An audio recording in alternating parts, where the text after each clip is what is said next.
পাহাড়ি রাস্তা বেয়ে গাড়িটা যখন শেষমেশ কটেজের সামনে এসে থামল, তখন সূর্যটা পাহাড়ের পেছনে ডুবে গেছে।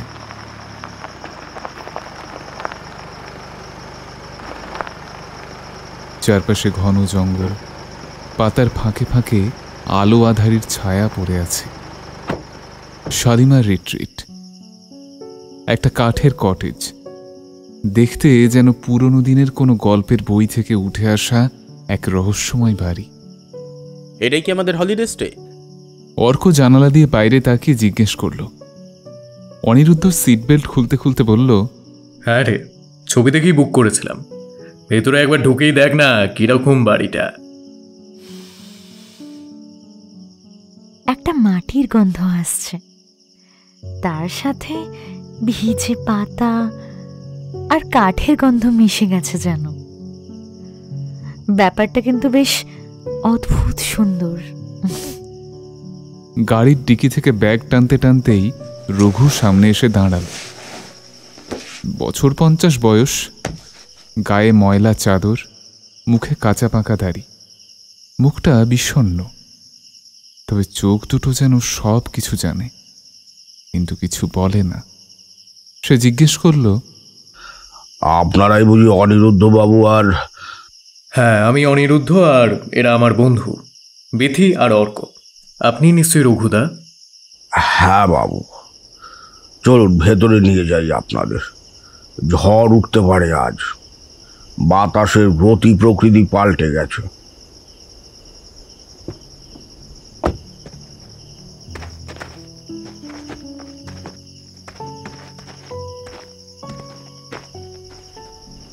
কটেজের দরজা খোলার সাথে সাথে এক রাশ ঠান্ডা স্যাঁতসেঁতে বাতাস ভিতরে ঢুকে পড়ল।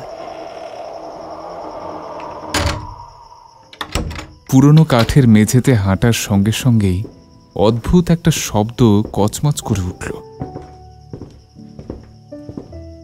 দেওয়ালে পুরনো ফ্রেমের ছবি, বন, নদী, কিছু অচেনা মুখ। বিথি ফিসফিস করে বলল, এইসব জায়গায় এসে কেমন একটা গা ছমছমে ভাব হয় আমার। তোমাদের হচ্ছে না? তুই তো সব সময় আগে থেকেই ভয় পাস। হ্যাঁ, একটু ভূতের গল্প বললেই তো তোর চোখ বড় হয়ে যায়। আচ্ছা রঘুদা, আপনি বলছিলেন না ঝড় হবে? এই পাহাড়ি অঞ্চলে ঝড় হঠাৎ আসে, হঠাৎ যায়। তবে আজকে ঝড়ের রাতটা একটু আলাদা মনে হচ্ছে। অনিরুদ্ধ গম্ভীর মুখে মাথা ঝাঁকালো। পেশায় সে থ্রিলার লেখক, তাই পরিবেশটা তার কাছে কেবল ছুটি কাটানোর জায়গা নয়, একটা নতুন গল্পেরও সম্ভাবনা।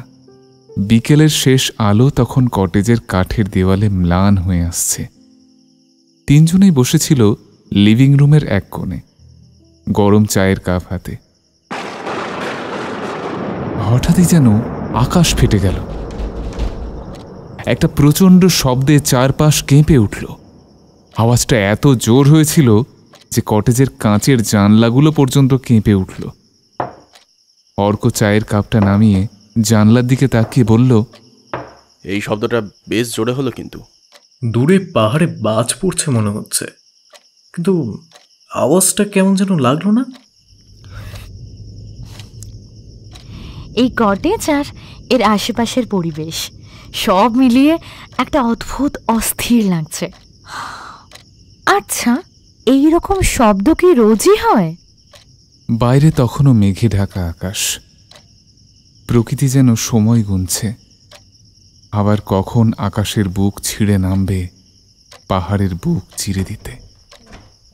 রঘু জানলার কপাট টেনে বন্ধ করতে করতে যেন আপন মনেই বলল, না গো দিদি, আজকের এই ঝড়ের রাতটা কেমন যেন আগের সেই রাতটার মতো লাগছে। আগের রাত? কেমন রাত রঘুদা? মানে কি হয়েছিল সেদিনকে? অনিরুদ্ধ এবার চেয়ারে সোজা হয়ে বসল। তার লেখক সুলভ কৌতূহল জেগে উঠেছে। রঘু কিছুক্ষণ চুপ থাকল। তার চোখ যেন অতীতের কোনো অন্ধকারে ডুবে গেল। তারপর ধীরে ধীরে বলল, অনেক বছর আগে এমনই এক ঝড়ের রাতে এই কটেজটা ছিল না। তখন এখানে ছিল একটা আশ্রম। তান্ত্রিক বজরঙ্গী বাবাজি এখানে থাকতেন।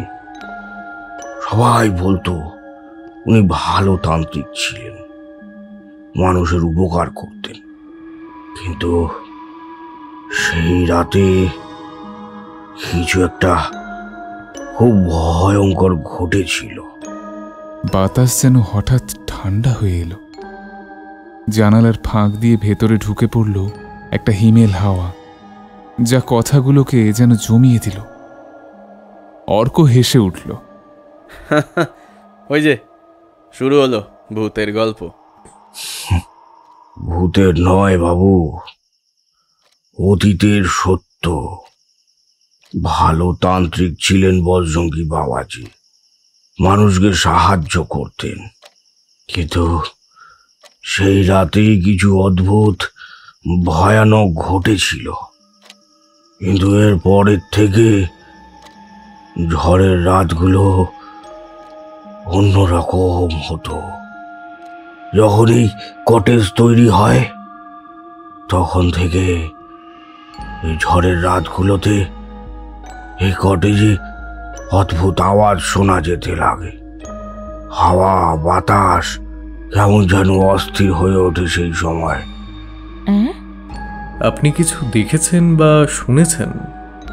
আমি শুনেছি মাঝে মাঝে কেউ যেন ফিসফিস করে ডাকে, দরজায় ধাক্কা দেয়, অথচ কেউ থাকে না। আর একটা অদ্ভুত গন্ধ চারপাশে ছড়িয়ে থাকে, এই পচা রক্তের মতো। ঠিক তখনই একটা তীব্র হাওয়ার ঝাপটা দরজাটাকে সজোরে ধাক্কা দিল। কাঠের দরজাটা ধড়াম শব্দ করে বন্ধ হয়ে গেল। পুরো কটেজটা কেঁপে উঠল। বিথি চমকে উঠে দাঁড়ালো। ওটা ওটা কি ছিল? বাতাসই হবে আবার কি। দরজার দিকে তাকিয়ে ফিসফিস করে বলল অনিরুদ্ধ। তবে তার কথার মধ্যে একচিলতে দ্বিধা ছিল। তার গলা যে হালকা কেঁপে উঠেছিল তা কেউ না বললেও বুঝে নেওয়া যায়। আকাশ তখন একেবারে কালো, ঘন মেঘে ঢেকে আছে পাহাড়ের মাথা। হঠাৎই এক ঝলক বিদ্যুৎ আকাশ চিরে নেমে এল। মুহূর্তের জন্য চারপাশ ঝলসে উঠল। তারপর সাথে সাথেই গা ছমছমে অন্ধকার। মিনিট খানেকের মধ্যেই বৃষ্টি নামল। প্রথমে টুপটাপ করে জানলার কাঁচে পড়তে লাগল। তারপর সেটাই রূপ নিল প্রবল ঝমঝমে ধারার। কাঁচের ওপাশে জল বেয়ে নামছে। জানলার ফাঁক গলে হাওয়ার সঙ্গে ভেতরে ঢুকছে একটা ভিজে পাতলা আর পচা কাঠের মিশ্র গন্ধ। খুবই অস্বস্তিকর আর তীব্র সেই গন্ধ। ঘরের ভেতরে হঠাৎ করেই একটা অজানা ভয় ঘন হয়ে উঠল। কেউ কিছু বলছে না, তবু নিঃশব্দে ভয় একটু একটু করে ঢুকে পড়ছে তাদের শরীরের ভেতর, মিশে যাচ্ছে রক্তে। রঘু তাড়াতাড়ি করে লণ্ঠন জ্বালাতে ব্যস্ত হয়ে পড়ল। কারেন্টের ব্যবস্থা থাকলেও এমন ঝড়ে আলো থাকে না বাবু। মোবাইল চার্জ করে নি। আপনাদের ঘরে জল রাখা আছে আর ডাইনিং টেবিলেও রেখেছি, প্রয়োজনে নিয়ে নেবেন। কটেজের এক কোণে টিমটিমে আলোয় বসে তিন বন্ধু চুপচাপ চা খেতে লাগল। বাইরে তখন একের পর এক বিদ্যুৎ চমকাচ্ছে। মাঝে মাঝে কাচের জানলা কেঁপে কেঁপে উঠছে। হাওয়ার শোঁ শোঁ শব্দে মাথার ভিতর চাপ পড়ছে। বিথি মৃদু স্বরে বলল, এইসব জায়গায় না একটা অদ্ভুত একাকিত্ব ঢুকে যায় মাথার ভেতরে। সব রাগ, ভালোবাসা, ভয় কেমন যেন এক হয়ে যায়। তাই তো লেখার জায়গা হিসেবে এটাকেই চুজ করেছি। ঝড়ের মাঝে অচেনা জায়গায় একটা পুরনো কটেজে বসে থ্রিলার লেখার থেকে ভালো আর কি হতে পারে? হ্যাঁ, তুই সাবধানে থাকিস অনিরুদ্ধ। তোর কল্পনা কখনো বাস্তব হয়ে গেলে সলিড চাপ আছে ভাই। অর্কর কথা শেষ হতে না হতেই জানলার বাইরে থেকে একটা শব্দ এলো। তিনজনেই থমকে গেল। ওটা কি? শিয়াল বোধহয়। যদিও অনিরুদ্ধ বলল, কিন্তু গলার স্বর পুরোপুরি আত্মবিশ্বাসী নয়। অর্ক জানালার কাছে গিয়ে উঁকি দিয়ে দেখল অন্ধকার, শুধু মাঝে মাঝে বিদ্যুতের আলোয় গাছের ছায়া নড়ছে।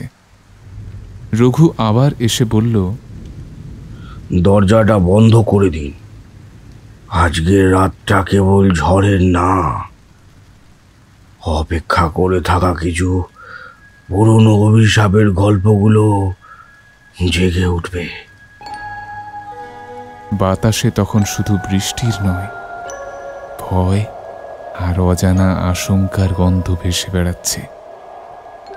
ঝড়ের শব্দ তখন ধীরে ধীরে প্রকৃতির সমস্ত আওয়াজকে গ্রাস করে নিচ্ছে। পুরনো কাঠের তৈরি শালিমার রিট্রিট কটেজের দেওয়াল হাওয়ার ধাক্কায় কেঁপে কেঁপে উঠছে। জানালার কাঁচে বৃষ্টির প্রত্যেকটা ফোঁটা যেন ক্ষত তৈরি করছে প্রতিটি আঘাতে। ঘরের ভেতরে কেরোসিন ল্যাম্পের ম্লান হলুদ আলো জিনিসপত্রের উপর ছায়ার খেলা তৈরি করছে। ছায়া যেগুলো স্থির নয়, যেন অজানা প্রাণ নিয়ে নড়ছে। রঘু এই কটেজের বৃদ্ধ কেয়ারটেকার। নিজের অন্য এক কাপে ধোঁয়া ওঠা লাল চা এনে টেবিলের উপর রাখল। তার হাত ধীরে ধীরে কাঁপছিল। চায়ের ভেতর সেই কাঁপন ঢেউ তুলল। তারপর সে ধীরে ধীরে পাশের কাঠের চেয়ারটায় বসে পড়ল, যেন মনের ভারটা আর নিতে পারছে না। তার মুখে ছিল দীর্ঘ ক্লান্তির ছাপ, আর চোখে এক ধরনের গোপন আতঙ্ক, যা বছরের পর বছর ধরে জমে আছে, উচ্চারণ না হওয়া অনেক কথার মতো। আপনাদের ঠিক এই রাতেই আসতে হলো বাবু? মানে কেমন রাত আজ? আজ ঝড় উঠেছে। অনেক বছর পর এমনই এক ঝড়ের রাতে উধাও হয়ে গিয়েছিল এক মানুষ, এক তান্ত্রিক, বজরঙ্গী বাবাজি। এই কটেজটির আগে যে আশ্রম ছিল, সেটাই ছিল তার সাধনার স্থান। ঘরে এক মুহূর্তের নিস্তব্ধতা, শুধু বৃষ্টির শব্দ, আর মাঝে মাঝে মেঝের নিচ থেকে এই যেন একটা খচখচ শব্দ শোনা যাচ্ছে। মনে হয় কাঠের নিচে কেউ হেঁটে বেড়াচ্ছে। অনিরুদ্ধ সামনের দিকে একটু ঝুঁকে পড়ে বলল, তান্ত্রিক? আপনি কি বলছেন? সত্যি কেউ থাকতো এখানে? হ্যাঁ বাবু, বছর 25 আগে বাবাজি ছিলেন ভালো তান্ত্রিক। মানুষ বলতো ওর চোখের দিকে তাকালেই হাতটা কেঁপে উঠত। উনি তন্ত্রের কাজে তখনই হাত দিতেন শুধু যখন সত্যিই কেউ বিপদে পড়ত। ভূত পিশাচ তাড়াতেন, সাধনায় ডুবে থাকতেন। তাহলে উনি হারিয়ে গেলেন কিভাবে? সেই ঝড়ের রাতেও এমন বাজ পড়ছিল, এমনই বৃষ্টি হচ্ছিল। বাবাজি সেদিন গভীর রাতে গিয়েছিলেন জঙ্গলের আরো ভিতরে। তারপর আর ফেরেননি। কিছুদিন পর গ্রামের কয়েকজন বলল বাবাজির আত্মা নাকি এখনো এখানে ঘোরে। বিশেষ করে ঝড়ের রাতে অদ্ভুত সব কাণ্ড ঘটে। আলো নিভে যায়, দরজা খুলে নিজের থেকেই, কারো গলার আওয়াজও শোনা যায়। কিন্তু কেউ থাকে না। এই তো বলেছিলাম না, ভূতের গল্প শুরু হয়ে গেল তো। রঘু চুপ। তার চোখে তখন অন্য এক দূরত্ব, এমনভাবে তাকিয়ে আছে যেন চোখের সামনে অতীতের কোনো মৃত্যু ঘণ্টা বাজছে। অনিরুদ্ধ এবার হালকা গলা ঝেড়ে বলল, গল্প হিসেবে মন্দ না, একটা লেখার বিষয় পাওয়া গেল। বাবু, মজা করবেন না, ওসব নিয়ে ঠাট্টা তামাশা করা ভালো না। আমি তো নিজেই আপনি নিজে কি দেখেছেন রঘুদা? কিছু শুনেছি।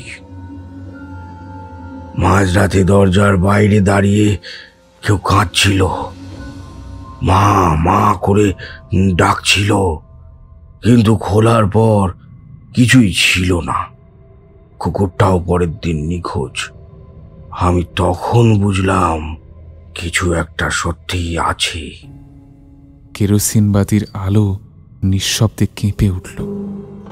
বৃষ্টির শব্দ ক্রমশ জোরালো হচ্ছে, সঙ্গে কিছু অস্পষ্ট চাপা গর্জন পাহাড়ের ভেতর থেকে উঠে আসছে। অনিরুদ্ধ থামল না। সে এইসব কথার মধ্যেই লেখার সম্ভাবনা দেখতে পাচ্ছিল। তাই সে আবার বলল, রঘুদা, আপনি বলছেন বজরঙ্গি বাবাজি ভালো তান্ত্রিক ছিলেন, তাহলে তার আত্মা এরকম অশান্ত কেন? তিনি তো কোনো দোষ করেননি।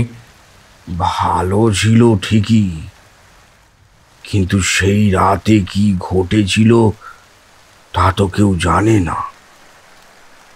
কেউ বলে কোনো কালো তান্ত্রিক দল তাকে ধরে নিয়ে গিয়েছিল, আবার কেউ বলে ওর আত্মা দেহ ছেড়ে যায়নি, কিন্তু বন্দী হয়ে আছে কোনো অভিশপ্ত চক্রে। তাহলে এখানে থাকা কি ঠিক হবে? বিতি, তুমি নিজেই বলো, এমন পরিবেশ, ঝড় জঙ্গল, পুরনো কটেজ, অতীতের রহস্য, এগুলো কোনো লেখকের জন্য স্বর্গ ছাড়া কি? আমি তো ঠিক করলাম এই বিষয়টা নিয়ে লিখব, ঠিক এই কটেজে বসে। ঝড়ের রাতে ভূতের গল্প, কি দারুণ নাম, তাই না? রঘু ধীরে ধীরে উঠে দাঁড়াল। তার হাড় জিরজিরে শরীরটা যেন বাতাসের সঙ্গে লড়ছে। প্রতিটি চলনে ছিল ক্লান্তির ছাপ। শব্দ না করে সে দরজার দিকে হাঁটা দিল, গিয়ে দাঁড়ালো কিছুক্ষণ, যেন বাইরের অন্ধকারের দিকে তাকিয়ে কি যেন খুঁজছে। বাইরে তখনও ঝড় অব্যাহত। বিদ্যুতের ছিন্ন সুতোর মতো ঝলক মাঝে মাঝে রাত্রিকে ছিন্ন ভিন্ন করে দিচ্ছে। কিছুক্ষণ পর রঘু ঘুরে এসে ঘরের দিকে তাকালো। কেরোসিন ল্যাম্পের আলোয় তার মুখটা ছায়া আলোয় বিভক্ত। গলা নরম, কিন্তু তার কথার ভেতর ছিল এক ধরনের গোপন আশঙ্কা। অনিরুদ্ধর দিকে তাকিয়ে সে বলল, আপনি লিখতে পারেন বাবু, আপনার কলমে জোর আছে সেটা বুঝতে পারছি,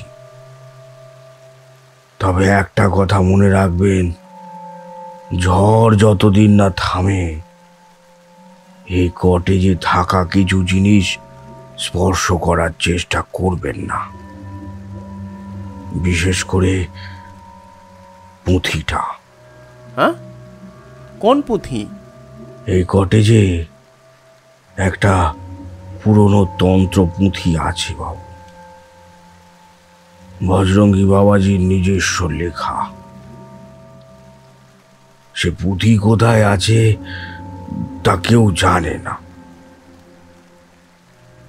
শুধু যখন অমঙ্গলের সূচনা হয় তখন নাকি সেই পুঁথি নিজে বেরিয়ে আসে অন্ধকার জগৎ থেকে। ঘরের বাতাস আরো ভারী লাগছিল তখন। দূরে বজ্রপাতের শব্দে দেয়াল কেঁপে উঠল যেন। কারো মুখে আর শব্দ ফুটল না, কেবল বাতাসে যেন একটা পুরনো সতর্কবাণীর প্রতিধ্বনি ভেসে বেড়াচ্ছিল। পিথির চোখ ছলছল করে উঠল। আপনি আমাদের এসব আগে বলেননি কেন? কারণ কেউ শুনতে চায় না। আপনারা শহরের মানুষ, ভয়কে গল্প ভাবেন, কিন্তু আমি তো এখানেই বড় হয়েছি। এই সময় ঝড় আরো জোরে উঠল, যেন পাহাড় থেকে কেউ একটা বড় ঢিল ছুঁড়ে মারছে। ল্যাম্পের আলো নিভে যাওয়ার উপক্রম। রঘু ধীর পায়ে উঠে গিয়ে পিছনের দরজা খুলল, বলল, আমি রান্নাঘরে যাচ্ছি, খিচুড়ি চাপিয়ে দিয়েছি, আজ রাতে বাইরে যাবেন না। অনিরুদ্ধ জানলার দিকে তাকিয়ে রইল। দূরে অন্ধকার জঙ্গলের মধ্যে একটা ফাঁকা ছায়া যেন চোখে পড়ল। ঠিক বোঝা যায় না মানুষ, পাথর, নাকি কিছু আর একটু বেশি পুরনো। সে ফিসফিস করে বলল, গল্পটা শুরু হয়ে গেছে। মাঝরাত পেরিয়ে গেছে।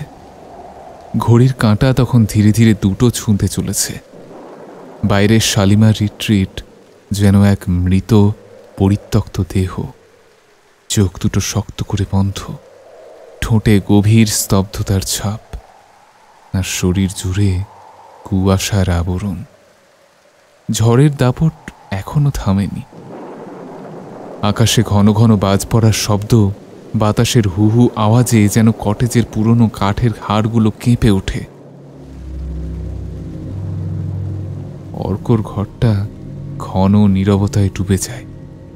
সেই নিস্তব্ধতা এতটাই ঘনীভূত যেন শব্দ নিজেও সাহস করে না এগিয়ে আসতে।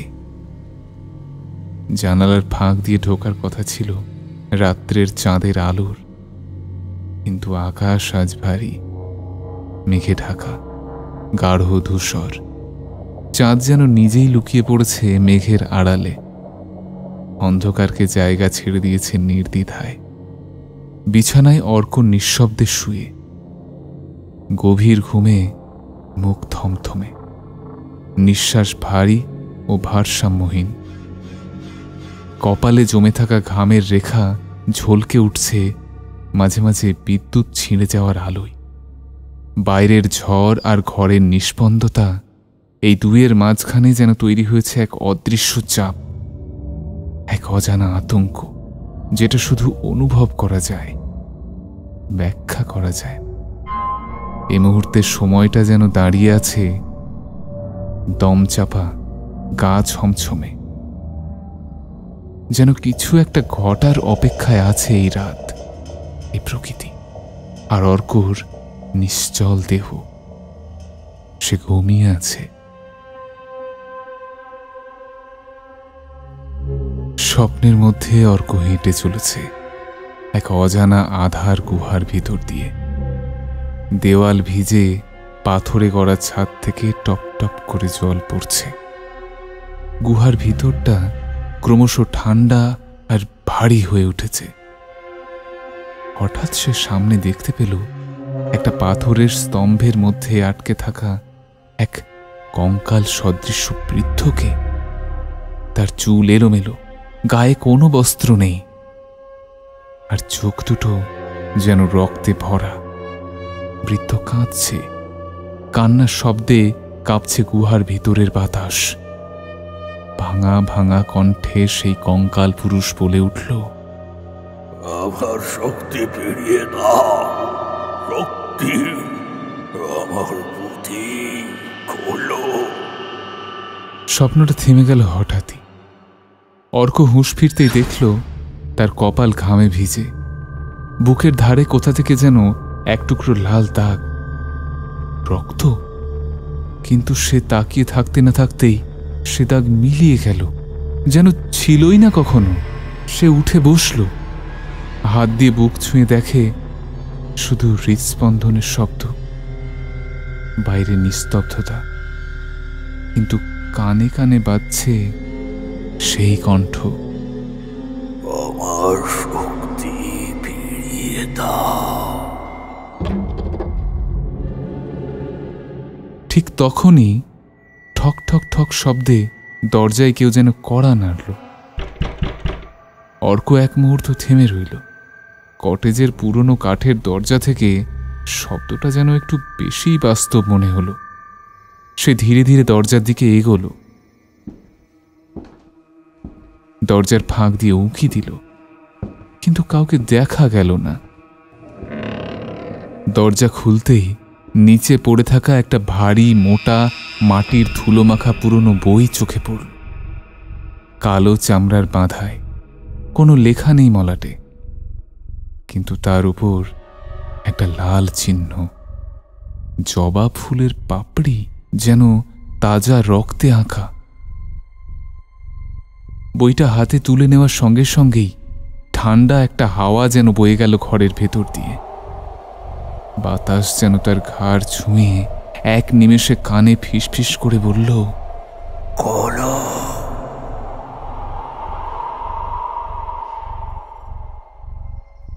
অর্ক ঘরের টেবিলে বসে ধীরে ধীরে বইটি খুলল।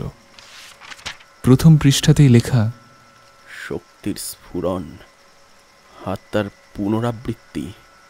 অদ্ভুত সব চিত্র, গা ছমছম করা মন্ত্র, আর ঘোলাটে হিন্দিতে লেখা তন্ত্রসূত্র।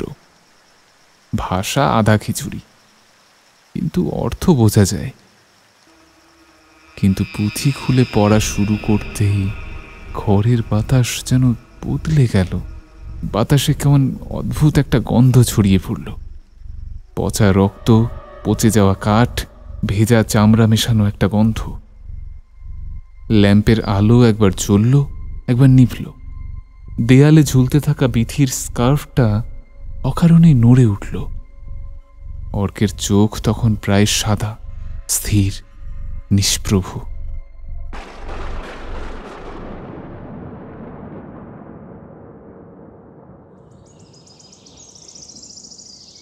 সকাল হতেই শালিমার রিট্রিটের আশেপাশে পাখির ডাক শোনা গেলেও কটেজের ভেতর যেন ঘন ছায়া রয়ে গেছে। অনিরুদ্ধ ধীরে ধীরে ঘুম থেকে উঠল। চোখ খুলতেই সে দেখতে পেল অর্ক বসে আছে কাঠের ছোট টেবিলটায়। পায়ের সামনে খোলা পড়ে আছে সেই পুরনো তান্ত্রিক পুঁথিটা। অর্কর চুল এলোমেলো, চোখ লালচে, ভেতর থেকে জ্বলে ওঠা আগুনের মতো। ঠোঁটের কোণে জমে থাকা রক্ত শুকিয়ে কালচে দাগ ফেলেছে। ঠোঁট নড়ছে সামান্য, যেন চুপি চুপি কিছু বলছে, কিন্তু শব্দগুলো মানুষের ভাষা নয়। বিথিও তখন ঘুম থেকে উঠে এসেছে। দুজনে একসাথে অর্ককে দেখে থমকে গেল। অনিরুদ্ধ একটু ব্যঙ্গ করে হেসে বলল, কিরে, রাতটা কাটালি তো ঠিকঠাক? অর্ক মাথা নাড়িয়ে বলল, ঘুমায়নি। তার কণ্ঠস্বর খসখসে, যেন ভেতরে কোথাও অর্ক হারিয়ে গেছে। বিথি একটু এগিয়ে এসে বলল, পুঁথিটা কি সত্যি তন্ত্রমন্ত্রের বই? অর্ক কিছু বলল না, ধীরে ধীরে চোখ তুলে তাকালো। সেই চোখে যেন আগুনের ঝলক, গভীর ভয়ের আর বন্য কিছু। মুহূর্তখানেক চুপ থেকে হঠাৎ বিড়বিড় করতে শুরু করল সে, যেতে হবে, আত্মার পুনরাবৃত্তি। আমায় যেতে হবে, আত্মার স্ফুরণ। আসি আসি আমি আসি। কথাগুলো স্পষ্ট নয়, তবু তাতে একটা অস্বাভাবিক কম্পন ছিল, যেন কেউ দূর থেকে তাকে ডাকছে। তারপর হঠাৎই সে গো গো শব্দ করে শরীরটাকে পিছনের দিকে ছুঁড়ে দিল। চোখ দুটো সাদা, পূর্ণ কালো মণির ছায়াও নেই। ঠোঁটের কোণা থেকে গড়িয়ে পড়ছে তাজা রক্ত। মুখে একটা বিকৃত হাসি জমে আছে। বিথি আঁতকে উঠল।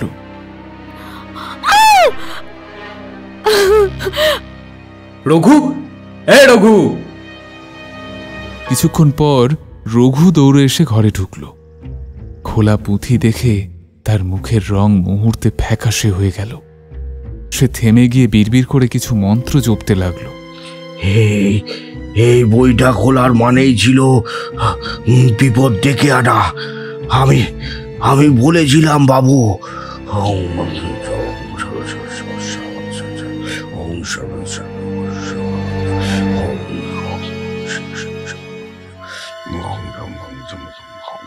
তার কণ্ঠে আতঙ্ক ছিল, কিন্তু দেহে ছিল দৃঢ়তা। তিনজন মিলে অর্ককে তুলে পাশের ছোট ঘরটায় শুইয়ে দিল, কিন্তু অর্ক তখনও অদ্ভুত অঙ্গভঙ্গি করছে, চোখ খুলছে আবার বন্ধ করছে, ঠোঁটে ফিসফিসিয়ে মন্ত্রের ছায়া। রঘু বাইরে থেকে দরজায় তালা লাগিয়ে দিল, তারপর সোজা হয়ে বলল,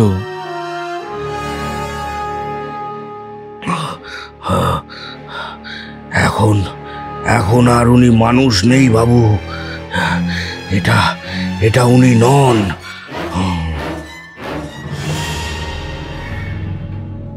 কটেজে তখন একটা অচেনা শীতলতা নেমে এসেছে, যেন সময় থেমে গিয়েছে আর সকালের আলো কোথাও যেন হারিয়ে গিয়েছে। পাহাড়ি বাতাসে শালপাতার ফিসফাস যেন আরো তীব্র, আরো রহস্যময় হয়ে উঠেছে। কটেজের চারপাশে গা ছমছমে নীরবতা, মাঝে মাঝে হাওয়ার ঝাপটায় কাঁচের জানলা কেঁপে কেঁপে ওঠে। কোনো অদৃশ্য হাত যেন বারবার দরজা খোলার চেষ্টা করছে। ওদিকে ঘরের ভিতরে কম আলোয় অর্ক বসে আছে মেঝেতে, তার শরীরটা অদ্ভুতভাবে কুঁচকে আছে, আর সে নিজেই নিজের হাত খামচে দিচ্ছে। কনুয়ের কাছে তাজা রক্তে ভিজে গেছে জামা কাপড়, চামড়া ছেঁড়া, কিন্তু তার মুখে কোনো যন্ত্রণা নেই, বরং ঠোঁটের কোণে এক অসুস্থ তৃপ্তির ছাপ। বিথি ধীরে ধীরে অনিরুদ্ধর কাছে এগিয়ে গিয়ে ফিসফিস করে বলল, ওর হাতটা দেখেছ? এইটাকে কি স্বাভাবিক বলা চলে? আমার খুব খারাপ লাগছে অনিরুদ্ধ, কিছু একটা ঠিকঠাক নেই এখানে। রঘু, রঘু! আরে ধর, ঘুম হয়নি হয়তো। আরে বইটা নিয়ে ও একটু বেশি সিরিয়াস হয়ে গেছে। ও তো এমনিতে একটু ওভার থিঙ্কার, জানোই তো। একটা চাপা হাসি ফুটে উঠল অনিরুদ্ধর মুখে। বিথির চোখ কিন্তু সেই হাসির ভরসা পায়নি। ওর ভেতরে কিছু একটা যেন ধীরে ধীরে গুটিয়ে উঠছে। ঠিক তখনই বাইরের দিক থেকে এক ঝাপটা হাওয়া এসে জানালার পর্দা কাঁপিয়ে দিল। হাওয়ার তীব্রতায় কাঁচে টুকরো টুকরো ছায়া পড়ে গেল, যেন কারো উপস্থিতির সংকেত। তিনজনেরই চোখ গিয়ে পড়ল জানালার দিকে। কিছু একটা বা কেউ একজন বাইরে দাঁড়িয়ে আছে, ছায়া মূর্তির মতো স্থির, যেন অন্ধকার থেকেই গঠিত তার শরীর। তার দৃষ্টি যেন জানালার ভেতর সেঁধিয়ে এসে ওদের গায়ে গা ছুঁয়ে যাচ্ছে। তখনই অর্ক মাথা ঘুরিয়ে একবার জানালার দিকে তাকালো। তার ঠোঁটে ফুটে উঠল এক ঝাপসা বিভ্রমময় হাসি। সে ধীরে ধীরে গলা নামিয়ে বলল, এরা ফিরে এসেছে। কারা?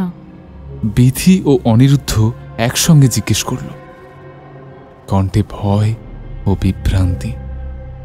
অর্ক তখন ধীরে ধীরে ঘাড় ঘুরিয়ে তাকালো ওদের দিকে। তার চোখে এখন আগুন নেই, কিন্তু এক অদ্ভুত শূন্যতা, এক অনুপস্থিত উপস্থিতি যেন জমে আছে তার দৃষ্টিতে। এরপরেই তার কণ্ঠে এক অচেনা গম্ভীর ভারী স্বর শোনা গেল, যারা আমার স্বপ্নে এসেছিল এখন তারা ঘরের ভেতর। ঘরের বাতাস যেন এক ঝটকায় ঠান্ডা হয়ে গেল। মোমবাতির আলো যেন নেচে উঠল এক অদৃশ্য ছায়ার স্পর্শে, এবং সেই মুহূর্তে কটেজের নরম কাঠের মেঝেতে কারা যেন ধীরে ধীরে হাঁটার শব্দ তুলল। কিন্তু কোনো জুতোর আওয়াজ নয়, কোনো পায়ের আওয়াজ নয়, যেন হাড়ের ঘর্ষণ।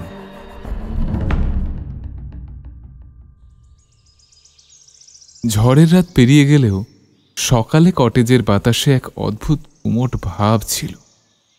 আলো ঠিকমতো ঢুকছিল না জানলা দিয়ে। কুয়াশা মিশে এক ধরনের ধূসর বিষণ্ণতা ছড়িয়ে পড়েছিল চারপাশে। পরিবেশ যেন ভার হয়ে বসেছিল বুকের উপর। কাঠের দালানে বসেছিল রঘু, তার হাতে পান পাতার কৌটো, কিন্তু আজ সেটাও খোলা নয়। চোখ দুটো ফাঁকা, মুখে কোনো শব্দ নেই। অনিরুদ্ধ আর বিথি ধীরে ধীরে এগিয়ে এসে বসল তার পাশে। অনিরুদ্ধ নিচু গলায় বলল, রঘুদা, তুমি বলেছিলে এখানে আগে একজন তান্ত্রিক থাকতেন। রঘু যেন হঠাৎই বাস্তব থেকে বিচ্ছিন্ন হয়ে পড়ল। চোখ দুটো স্থির হয়ে গেল দূরে। অতীতের কোনো অদেখা দৃশ্যে আটকে পড়ল তার দৃষ্টি। মুখে নীরবতার এক ধরনের ভাব জমে উঠল। তারপর ধীরে ধীরে প্রায় ফিসফিসিয়ে সে বলে উঠল, আপনারা জানেন না, এই শালিমার রিট্রিট কটেজটা কেবল কাঠ, পাথর বা ইটের তৈরি নয়। এর প্রতিটা দেওয়ালে, প্রতিটা কাঠের গাঁথুনিতে লুকিয়ে আছে এক অভিশপ্ত ইতিহাস। এর শরীর জুড়ে আছে এক অভিশাপের হাড়গোড়, যা আজও নড়াচড়া করে রাতের গভীরে। তার গলার স্বর ছিল এমন চাপা ঘনত্বে ভরা যা নিঃশব্দে কাঁপিয়ে দিল বাতাসটাকেও। একটা অজানা শীতলতা যেন নেমে এলো কথার ফাঁক দিয়ে। আর মুহূর্তেই বোঝা গেল এই কটেজের অতীত এখনো মৃত নয়, বরং কোথাও ঘাপটি মেরে রয়েছে, ঘুমন্ত সাপের মতো জেগে ওঠার অপেক্ষায়। বিথির গলা শুকিয়ে এলো। সে কাঁপা কাঁপা গলায় জিজ্ঞেস করল, আচ্ছা রঘুদা, তুমি যে বজরঙ্গী বাবাজির কথা বলছিলে, তিনি কিরকম মানুষ ছিলেন? শান্ত মানুষ, জ্ঞানী, ধীর স্থির। ওর চোখে আমি দেখেছি কেমন অদ্ভুত আলো জ্বলত। ওর ধ্যান স্থল ছিল এই আশ্রম যেখানে ছিল, এই কটেজটা এখন যেখানে হয়েছে তার ঠিক পিছনে পাহাড়ের গায়ে একটা ছোট্ট গুহায়। সেখানে ধূপ জ্বালিয়ে কাঠের তক্তায় বসে তন্ত্র সাধনা করতেন, রোগ সারাতেন, মন্ত্র পড়তেন, কিন্তু কখনো কাউকে ভয় দেখাতেন না। মানুষ ভালোবাসত ওকে। রঘু একটু থামল, কাঁপা কাঁপা হাতে চোখের কোণ মুছল, যেন স্মৃতির ধুলোর নিচে চাপা পড়ে থাকা কোনো দীর্ঘশ্বাস বেরিয়ে এলো। তারপর তার গলাটা যেন হঠাৎ ভারী হয়ে উঠল, শুকনো, জ্যামিতিক, নিঃসঙ্গ।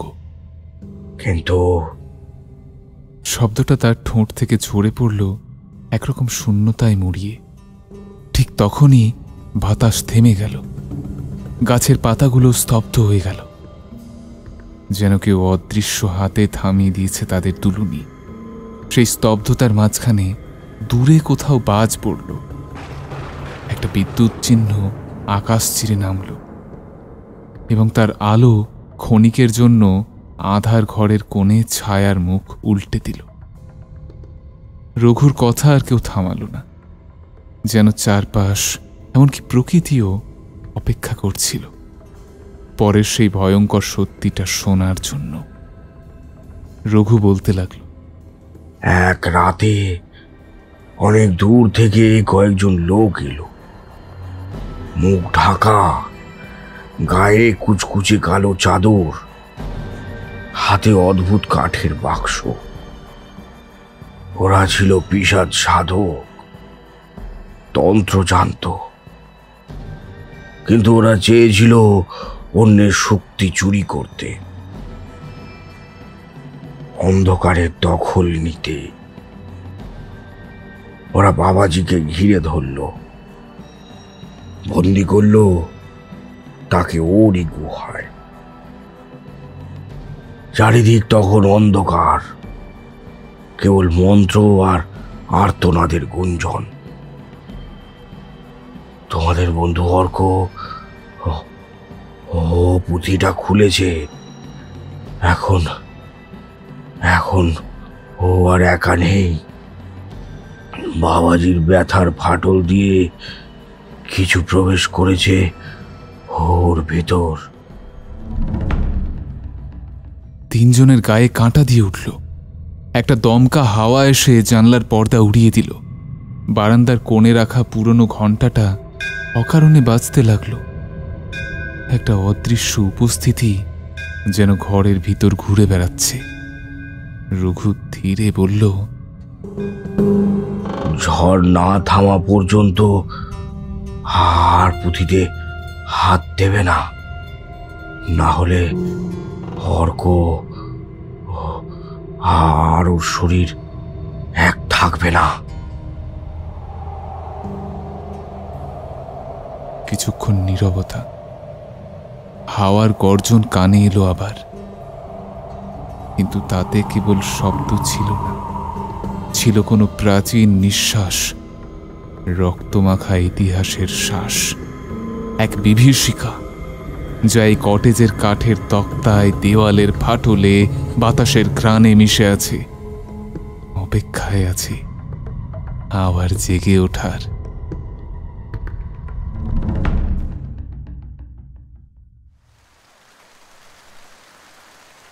তখন প্রায় রাত 2:30। শালিমার রিট্রিট কটেজটা যেন নিস্তব্ধতার গহ্বরে ডুবে গেছে। বাইরের জঙ্গল নিঃশব্দ, শুধু মাঝে মাঝে বৃষ্টির টুপটাপ শব্দ জানালার কাঁচে পড়ে একঘেয়ে সুর বুনছে। অন্ধকার আর কুয়াশার মধ্যে যেন সময় থমকে আছে। বিথির ঘুম খুবই পাতলা। আজকে তার মন আরও অস্থির। বুকের ভেতর অজানা একটা অস্বস্তি, একটা চাপা শব্দে তার তন্দ্রা ভেঙে যায়। সে বিছানা থেকে নেমে পড়ে। ঘর পেরিয়ে সে করিডোরে পা বাড়ায়, কিন্তু করিডোরটা যেন আজ একটু বেশি দীর্ঘ মনে হলো। দেওয়ালে ঝোলানো লণ্ঠনের নিস্তেজ আলোগুলো জ্বলছে বটে, কিন্তু সেই আলোতে যেন উষ্ণতা নেই, শুধু শীতল নিষ্পন্দ একটা ভয়।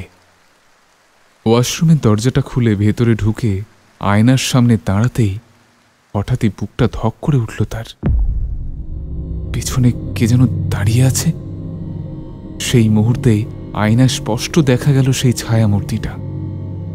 এক লম্বা কঙ্কালসার অবয়ব, পাতলা এলোমেলো চুল মুখের দুপাশে ঝুলছে।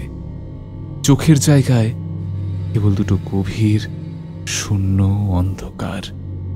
দাঁড়িয়ে আছে বিথির একদম পিছনে, সম্পূর্ণ নিঃশব্দে। নিঃশ্বাস নেই, পদচিহ্ন নেই, অথচ একটা ঠান্ডা কুয়াশা মাখা নিঃশ্বাস যেন ঘাড় বরাবর ছুঁয়ে গেল। বিথির সমস্ত শরীর শিউরে উঠল, চোখ বিস্ফারিত, শরীর কাঁপছে তার। সে ঝট করে ঘুরে দাঁড়ালো, কিন্তু কেউ নেই তো। দেওয়ালের ইট, খোলা দরজা, বাতাসে বয়ে চলা সোঁদা গন্ধ সবই আছে, শুধু সেই ছায়াটি নেই। বুক ধরফর করতে করতে সে আবার আয়নার কাছে গিয়ে দাঁড়ালো, কিন্তু কোথায় ছায়া? কিছুই নেই, যেন কিছুই ঘটেইনি। কিন্তু বিথি জানেই কি ঘটেছে। তার গায়ের লোম এখনো পর্যন্ত খাড়া, পায়ের পাতা ঠান্ডা হয়ে আছে, কানের পাশে যেন এখনো ভেসে বেড়াচ্ছে এক শব্দহীন উপস্থিতির ধাক্কা। সে হাঁপাতে হাঁপাতে ঘরের দিকে দৌড়ে গেল, আর পেছনে টয়লেটের আয়নার কাঁচটায় ধীরে ধীরে জমে উঠল এক দাগ, একটা আঙুলের ছোঁয়া। ভেতর দিক থেকে ভেতরেই কেউ ছুঁয়ে গেল। না, এইটা স্বপ্ন। আমি নিশ্চয়ই ভুল দেখছি, আমি নিশ্চয়ই ভুল দেখছি। বিথি ফিসফিস করে, কিন্তু শরীরের লোম খাড়া হয়ে গেছে, মুখের রং নিস্তেজ। সে যেন প্রাণপণে পালিয়ে এলো, তবু পিছনের ছায়াটার নিঃশব্দ উপস্থিতি এখনো যেন ঘাড়ে নিঃশ্বাস ফেলছে। বুক ধরপড় করছে তার, বুকের ভেতর ঢেউ খেলে যাচ্ছে আতঙ্কের। দৌড়ে ঘরে ঢুকে পড়ল বিথি। ঘরটা আধো আলো আধো অন্ধকার। জানলার বাইরে বৃষ্টির শব্দ, ভিতরে নিস্তব্ধতা। অনিরুদ্ধ তখনও ঘুমি, মুখটা প্রশান্ত অথচ অচেনা রকমের নিষ্পন্দ। দরজার পাশে একটা কাঠের চেয়ারে বসেছিল রঘু, হাতে ধরা তার পান পাতার কৌটো, চোখ বন্ধ, কিন্তু যেন ভিতরের অজানা কোণে কান পেতেছিল। বিথি হাঁপ ধরা গলায় চিৎকার করে বলল, আমি আমি তাকে দেখেছি, আমি তাকে দেখেছি টয়লেটে আয়নায়। আমার আমার ঠিক পেছনে একটা ছায়া, আমার ঠিক পেছনে ওই ছায়াটা দাঁড়িয়েছিল। রঘুর চোখ যেন মুহূর্তেই জেগে উঠল। তাতে আতঙ্ক ছিল না, ছিল এক বিষাদ। যেন এ দৃশ্য সে আগেও বহুবার দেখেছে। ধীরে ধীরে, খুব ধীরে ধীরে সে বলল, আপনি ওই পুঁথির ঘরে গিয়েছিলেন? হ্যাঁ, অর্ককে দেখতে গেছিলাম। দরজা খোলা ছিল, আমি ঢুকেছিলাম। আপনার গায়ে পুঁথির গন্ধ লেগে আছে। আপনি বুঝতে পারেননি, কিন্তু সে ঠিক বুঝে গেছে। যারা ওই পুঁথি ছোঁয়ে কিংবা তার খুব কাছে যায়, তাদের শরীর চেনে সে ছায়া। ওটা বজরঙ্গী বাবাজির আত্মার ছায়া রূপ।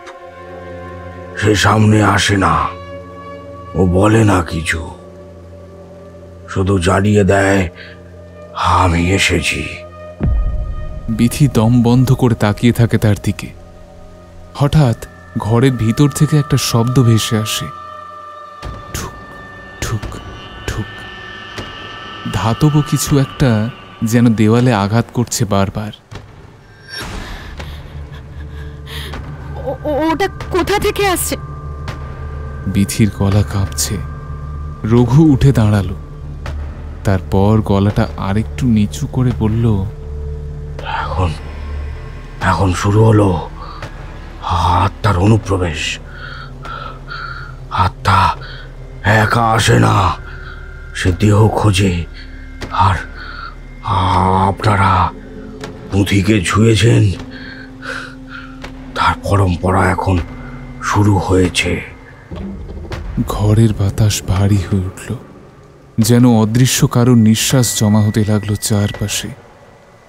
রঘুর কণ্ঠটা শোনালো এক তীব্র সতর্ক বার্তার মতো, এখনো সময় আছে। পুঁথির ছায়া এখনো পুরোপুরি দখল নেয়নি, কিন্তু যদি দেরি হয়, ও আর অর্ক আলাদা থাকবে না, এক হয়ে যাবে। এক অর্ধমুক্ত আত্মা আর এক জীবন্ত শরীর, দুজন এক শরীরে বন্দী থাকবে যতক্ষণ না রক্তের প্রতিশোধ পূর্ণ হয়। নিশ্চিদ্র ঘন বৃষ্টির রাতে শালিমার রিট্রিট কটেজটা যেন ধীরে ধীরে একটা ভুতুরে দুঃস্বপ্নে পরিণত হচ্ছিল। ঘড়ির কাঁটা 3:30 কাছাকাছি। এই সময়টা যখন রাত্রে সবচেয়ে গভীর হয়, তখন সমস্ত শব্দ যেন অচেনা, অস্বাভাবিক বলে মনে হয়। বাইরে অঝোর বৃষ্টির ধারায় ছাদের টিন কাঁপছিল। জানলার কাঁচে হাওয়া এসে ঘূর্ণি তুলে আছড়ে পড়ছিল বারবার। ভেতরের বাতাস থমকে গেছে কোনো অদৃশ্য অমঙ্গলসূচক মন্ত্রের প্রভাবে। ঘরের করিডোর, কাঠের সিঁড়ি, চালের ফাঁকে ফাঁকে যেন কিছু নড়ছে, শ্বাস নিচ্ছে, হাঁটছে। ঠিক তখনই নিচের দিকে বন্ধ একটা ঘরের দরজা পেরিয়ে ভেসে এলো একটা অস্ফুট ঠুক ঠুক শব্দ। প্রথমে মনে হলো বুঝি ছাদের কোথাও ফুটো দিয়ে জল পড়ছে, কিন্তু না, তাতে এমন ধাতব জড়সড় গতি থাকেন। একটু পরেই শব্দটা ভারী হয়ে উঠল, যেন কেউ ভিতর থেকে দরজায় মাথা ঢুকছে। ঘরের বাতাস হঠাৎ ঠান্ডা হয়ে গেল। বিথি, অনিরুদ্ধ আর রঘু তিনজনেই ছুটে গেল সেই ঘরের দিকে, যেখানে অর্ককে আগের রাতে তালা দিয়ে রাখা হয়েছিল। অনিরুদ্ধ দরজার হাতলে হাত দিতেই যাবে, রঘু এক ঝটকায় ওর হাত চেপে ধরল। দরজা খুলবেন না, খুলবেন না। তার গলায় আতঙ্ক আর হুঁশিয়ারি দুই। ভেতর থেকে তখনও ঠুকঠুক শব্দ আসছে, এবার আরো জোরে, আরো বেপরোয়া, যেন দেওয়ালের সিমেন্ট ফেটে যাবে। তারপর হঠাৎ কানের পর্দা কাঁপানো একটা গলা চিৎকার করে উঠল, আমার শক্তি ফেরাও, আমি নির্দোষ, ওরা আমায় বাঁচতে দেয়নি।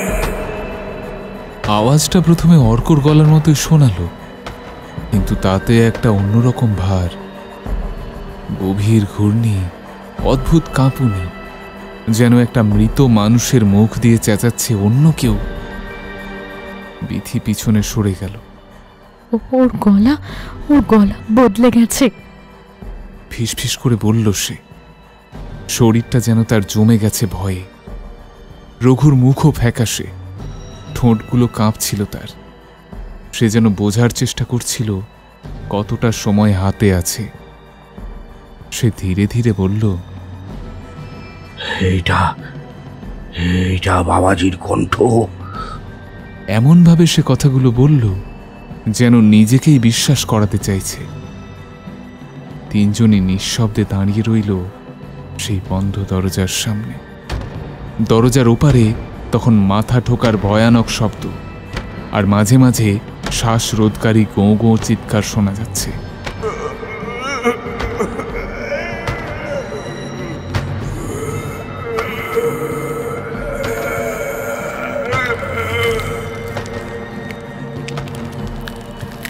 কোনো সাধারণ সুস্থ মানুষের পক্ষে এমনভাবে শরীর মোচড়ানো, এমন শব্দ করা সম্ভবই নয়।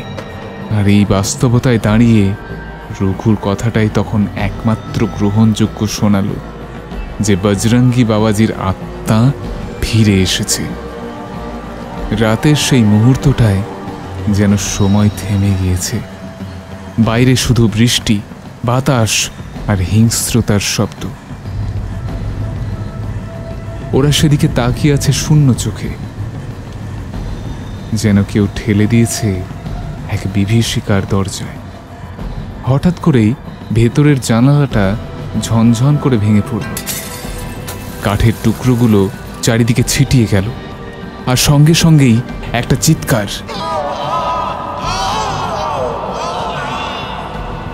না, সেটা কোনো মানুষের চিৎকার নয়, আবার পশুরও নয়।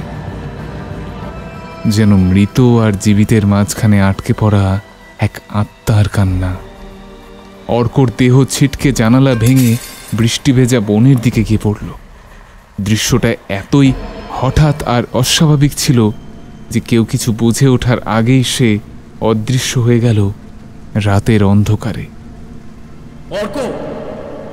চিৎকার করে উঠল অনিরুদ্ধ, কিন্তু তার গলা যেন বাতাসে হারিয়ে গেল। তিনজন ছুটে গেল জানালার কাছে। ভিজে গ্লাসের ধার দিয়ে বাইরে তাকালো। বৃষ্টির ফোঁটার আড়ালে জঙ্গলের কাদা মাখা মাটিতে পড়ে আছে অর্ক,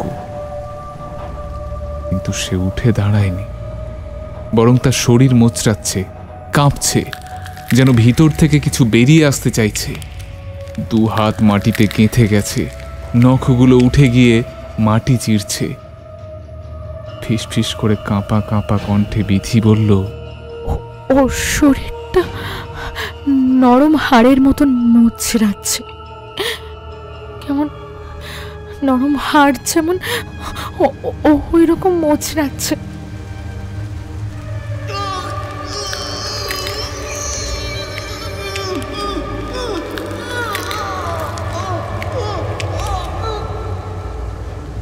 ঘাসের ফাঁক দিয়ে ছুটে আসছিল এক বন্য খরগোশ, চোখে মুখে শুধু প্রাণ বাঁচানোর তারা। অর্ক এক লাফে উঠে গেল, তার শরীরে পশুর শক্তি। এক হাতে খরগোশটা ধরে ফেলল সে, আর পর মুহূর্তে কোনো দ্বিধা ছাড়াই দাঁত বসিয়ে দিল তার ঘাড়ে। খরগোশের ছটফটানির শব্দ মিলিয়ে গেল বৃষ্টির শব্দে। রক্ত ছিটকে পড়ল অর্কর মুখে, গালে, কপালে। সে যেন রক্ত মেখে নিচ্ছে পরম ভালোবাসায়। শক্তি রক্তে, শক্তি রক্তে। সেই স্বর অন্ধকারের ভেতর গড়িয়ে পড়ল। যেমন নর্দমায় বিষ নামে। তার চোখ তখন আর মানুষের নয়, সেখানে কেবল হিংস্র ক্ষুধা, পশুর চেয়েও খালি, ভয়ানক এক ক্ষুধা। ওটা অর্ক নয়, ওর মধ্যে কেউ ঢুকে গেছে। আমি জানি ও এখন। হাতটা শরীর পেয়ে গেছে। এখন ওকে থামাতে না পারলে শুধু পশু নয়, মানুষও মারা যাবে। রঘুর মুখ তখন পাথরের মতো শক্ত, কণ্ঠ গম্ভীর, নিঃশব্দে কম্পমান। অনিরুদ্ধ নিঃশ্বাস বন্ধ করে রঘুর দিকে তাকালো। তার চোখে শিউরে ওঠা আতঙ্ক। কি কি কি করতে হবে আমাদের? ওকে ফিরিয়ে আনতে হবে এখনই, না হলে এই কটেজেই প্রথম মৃত্যু হবে। আর সেটা আমাদের মধ্যে একজনের। তন্ত্রের ভিতরে ঢুকে যা আটকানো হয়েছিল সেটা এখন মুক্ত।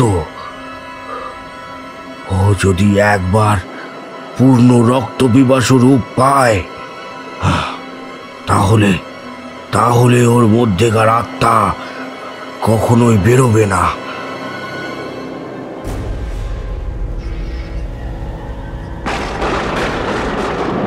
বাইরে তখনই বজ্রপাত হলো।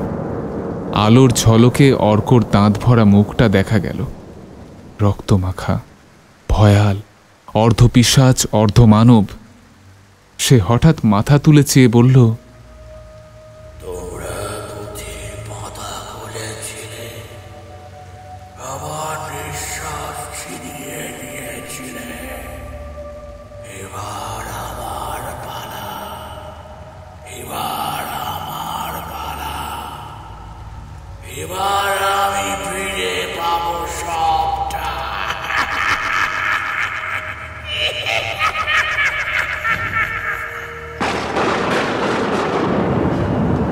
আকাশে বজ্রপাত, আর নিচে এক মৃত খরগোশের রক্তাক্ত শরীর জড়িয়ে বসে থাকা অর্ক।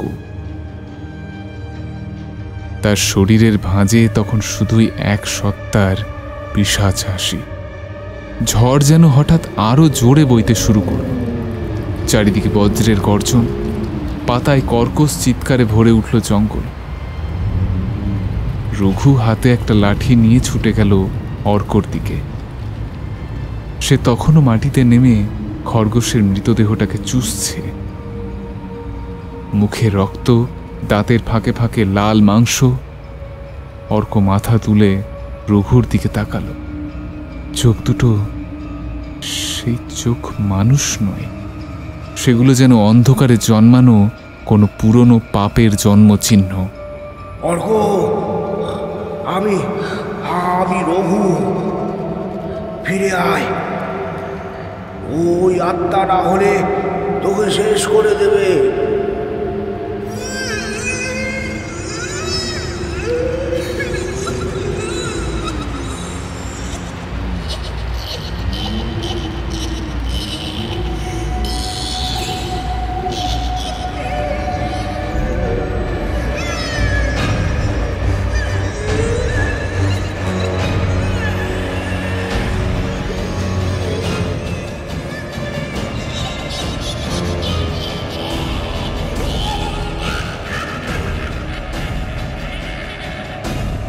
কিন্তু অর্ক কিছু শুনছে না।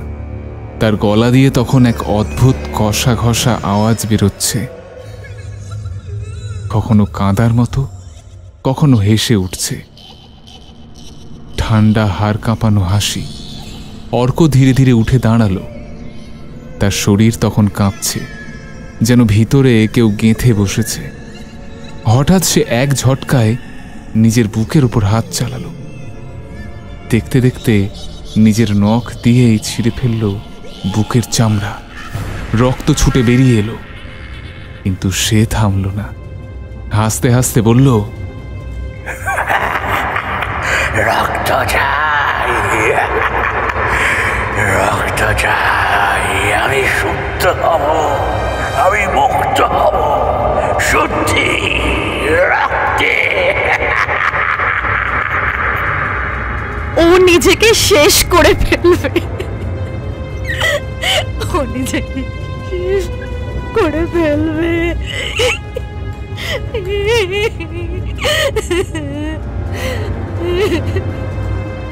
রঘু ছুটে গিয়ে ওর হাতের লাঠিটা দিয়ে এক ঘা মারল অর্কর কাঁধে। কিন্তু অর্ক পিছিয়ে না গিয়ে সামনে এলো, এক লাফে ঝাঁপিয়ে পড়ল রঘুর উপর। কাদা আর রক্তে গড়িয়ে পড়ল দুজনে মাটিতে।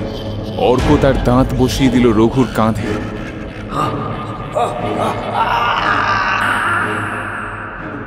মাংস ছিঁড়ে গেল, রঘুর আর্তনাদ উঠল, কিন্তু কেউ যেন শুনল না। অর্ক তখন তার মাথা রঘুর বুকের উপর ঠেসে ধরে বলতে লাগলো, তুইও পাবি, তোদের রক্ত আমার। চল চল চল চল এখান থেকে, চলে আয় বলছি। অনিরুদ্ধ আর বিথি ছুটে এসে টানতে লাগলো অর্ককে। অনিরুদ্ধ এক পাথরের টুকরো তুলে মারল ওর পিঠে। কিচকিচে শব্দ, হাড় ভাঙার, চামড়া ছিঁড়ছে, কিন্তু তবুও সে থামছে না। অবশেষে রঘু রক্তাক্ত হাতে পুঁথির কাগজের একটা পাতা বার করে অর্কর মুখের সামনে তুলে ধরল। অর্ক হঠাৎ চিৎকার করে উঠল।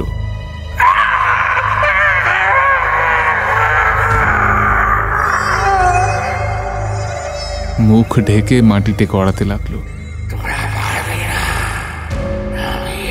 তার গলা দিয়ে অদ্ভুত এক ছায়া স্বর বেরোতে লাগলো।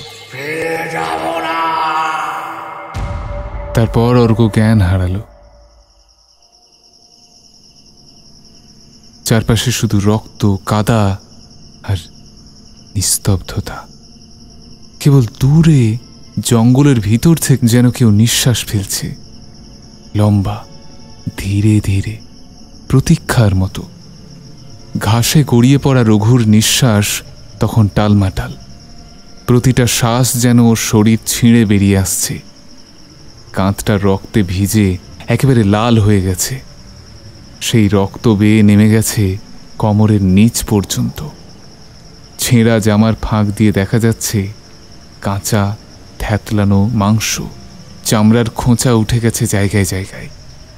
অনিরুদ্ধ দ্রুত হাঁটু গেড়ে বসে পড়ে, বাম হাতে শক্ত করে ক্ষতচিহ্ন চেপে ধরে রাখে যাতে রক্তপাত বন্ধ হয়। ডান হাত কাঁপছে, তবু পকেট থেকে একটা পুরনো রুমাল বের করে গুজে দেয় রঘুর কাঁধের ক্ষতস্থানে। রুমালটা কয়েক সেকেন্ডেই রং বদলায়, সাদা থেকে লাল।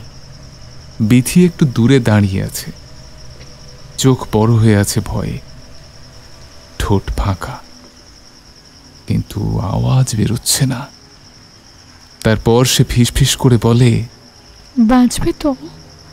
তার কণ্ঠে একটা ভাঙা কাঁচের মতো কাঁপুনি, গলা শুকিয়ে কাঠ, চোখে ভয় জমে আছে শিশিরের মতো।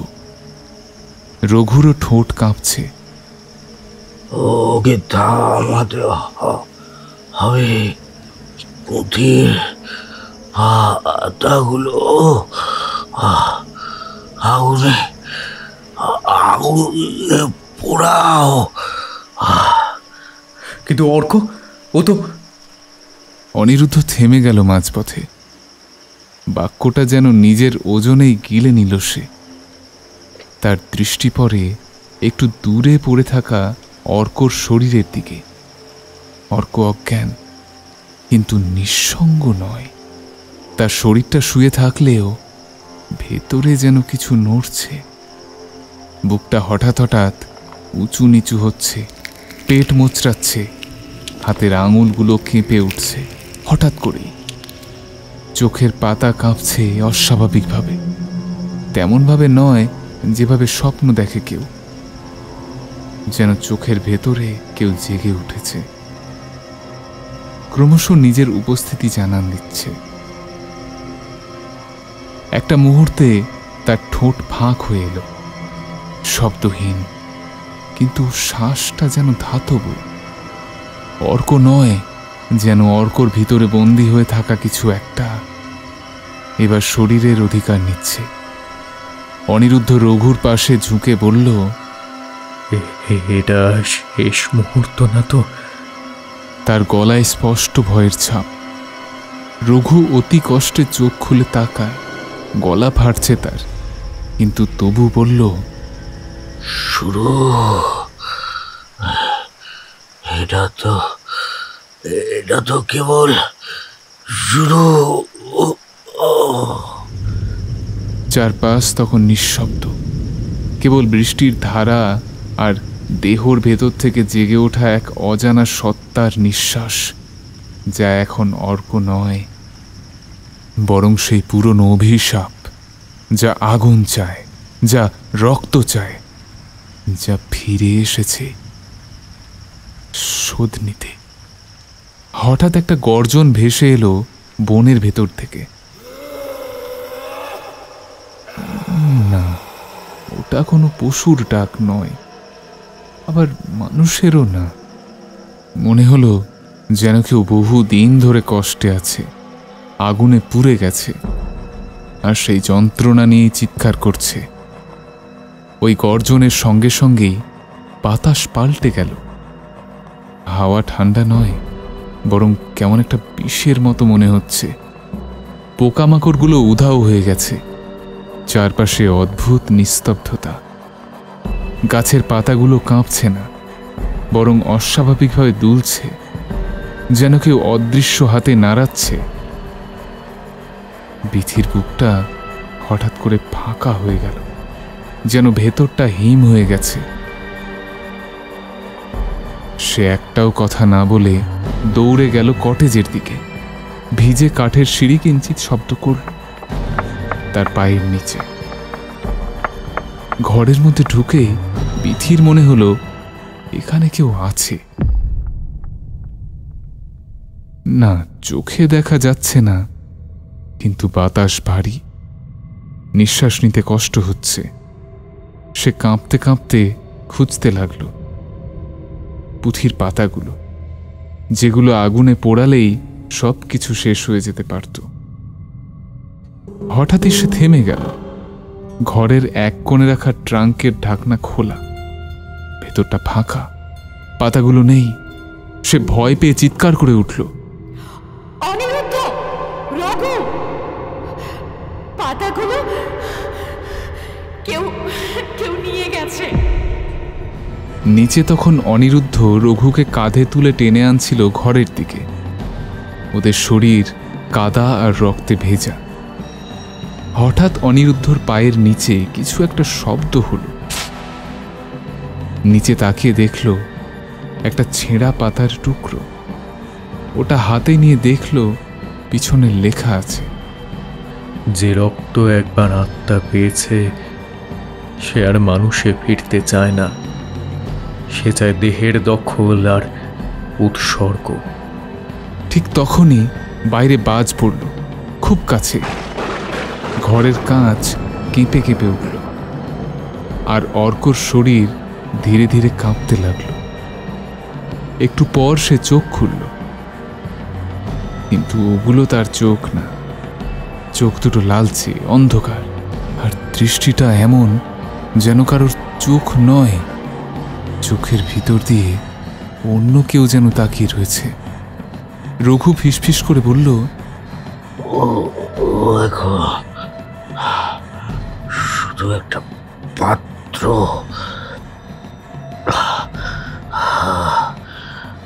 আত্মাটা এখনো ঘুমোচ্ছে। ও উৎসর্গ।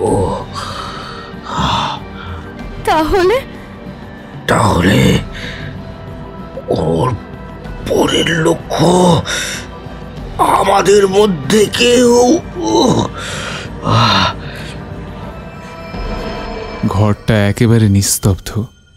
এমন এক ধরনের নীরবতা যেন চারপাশের সবকিছু থেমে গেছে। শুধু সময়টুকু ধীরে ধীরে হাঁটছে। কাঠের মেঝেটা ঠান্ডা আর স্যাঁতসেঁতে। মনে হচ্ছে নিচে যেন জমাট বাঁধছে কোনো অদৃশ্য অন্ধকার। জানালার কাঁচ দিয়ে দেখা যাচ্ছে বাইরের ঘন কুয়াশা। বাতাসে একটা অদ্ভুত গন্ধ, রক্ত পোড়া কিছু একটা, আর যেন বহু পুরনো পচে যাওয়া কিছু মৃত জিনিসের গন্ধ মিশে আছে। রঘু চুপচাপ শুয়ে আছে চৌকির ওপর। তার শরীরটা নিষ্প্রাণ লাগছে, কিন্তু চোখ দুটো এখনো খোলা। সোজা তাকিয়ে আছে সামনে। তার কাঁধ থেকে রক্ত বেরিয়েছে। সেখানে একটা সাদা কাপড় জড়ানো, কিন্তু ততক্ষণে সেটা লাল হয়ে উঠেছে। রক্ত শুকিয়ে গিয়ে এক ধরনের কালচে দাগ ফেলেছে তার ত্বকে। অনিরুদ্ধ চুপচাপ বসে সেই ক্ষতচিহ্ন চেপে ধরে রেখেছে, কিন্তু বুঝতে পারছে রঘুর শরীরটা যেন ধীরে ধীরে ফাঁকা হয়ে যাচ্ছে। তার ভেতরের প্রাণটাই যেন হালকা হয়ে যাচ্ছে। হঠাৎ বিথি কথা বলে ওঠে। তার কণ্ঠে ভয়, তবু দৃঢ়তা।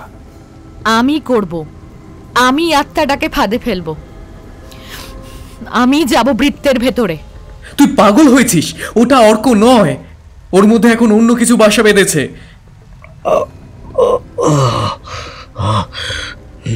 না বিধি, তো তোমার যাওয়ার দরকার নেই। কেন? রঘুর চোখ এখন আর শরীরের যন্ত্রণায় ঘোলাটে নয়। সেখানে আছে কেমন একটা ধীরে জেগে ওঠার জ্ঞান, একটা নিশ্চিত জেনেও অস্বীকার করতে না পারার তীব্র উপলব্ধি। সে মুখ খুলল। তার গলা কাঁপছে না, কিন্তু কথাগুলো যেন ধীরে ধীরে গিলে খাচ্ছে নিজেকেই। রঘু বলল, আত্মা আমার রক্তের স্বাদ পেয়েছে। আমি অনুভব করছি ভেতরটা বদলে যাচ্ছে। মাঝে মাঝে চোখের সামনে আদার নামে মনে হয় আমি নেই।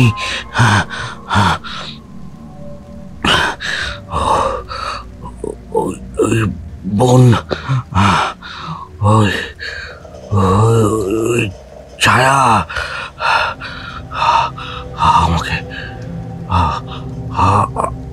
আমাকে ডাকছে। তুমি কি বলছো রঘুদা? তুমি?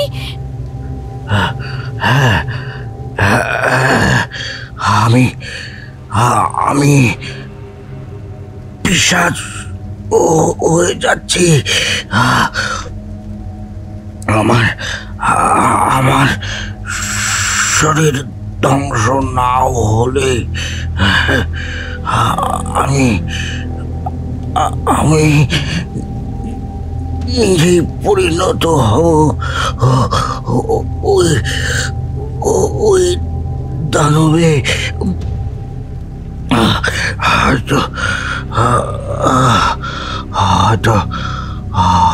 হয়তো সময় লাগবে, কয়েক ঘন্টা অথবা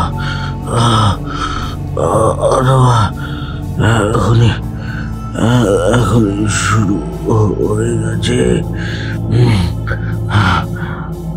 ঘরের বাতাস ভারী হয়ে আসে। জানালার বাইরে হাওয়া হু হু করে বইছে, যেন বনের ছায়ারা একত্রিত হচ্ছে। অদেখা দর্শক হয়ে দাঁড়িয়ে আছে এই প্রায়শ্চিত্তের নাটকে রঘু বলে, আমি আমি করবো, আমি করবো, আমি আমি যাব বৃত্তের ভেতর, হাতটাকে, ওই হাতটাকে আমি আমি আটকাবো, আমি ওকে করবো, আর আর আর নিজেকেও। অনিরুদ্ধ কিছু বলতে গিয়েও থেমে যায়।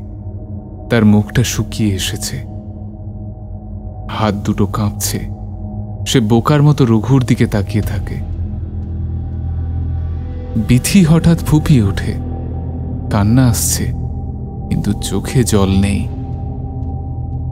কণ্ঠ রুদ্ধ, গলা ফেটে যাচ্ছে।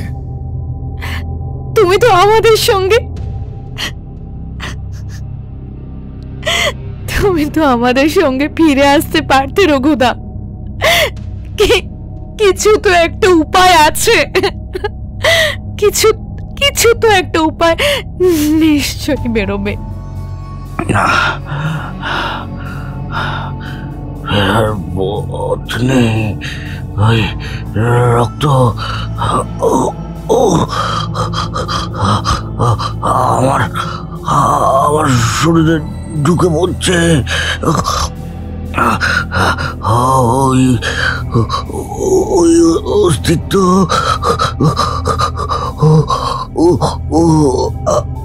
আমার মধ্যে বাসা বেঁধেছে।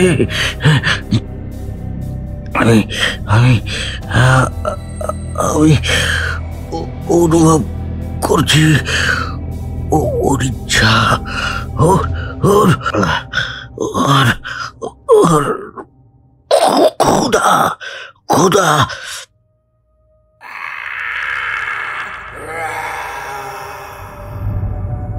ঘরের কফিনের মতো নীরবতা চিড়ে হঠাৎ জানালার বাইরে একটা আর্তনাদ ভেসে আসে। নারী না পুরুষ বোঝা যায় না, কিন্তু তাতে ছিল কেবল ক্ষুধা, বন্য বিকৃত এক ক্ষুধা। বিথি ঠোঁট কামড়ে বসে পড়ে মেঝেতে, মাথা নিচু করে বলে, আমি পারবো না। রঘু উঠে বসতে চায়, শরীর কেঁপে ওঠে ব্যথায়। অনিরুদ্ধ তাকে ধরে, কিন্তু রঘু তার কাঁধে হাত রাখে, চোখে অদ্ভুত দীপ্তি। সে বলে, আমাকে আমাকে প্রস্তুত হতে দাও।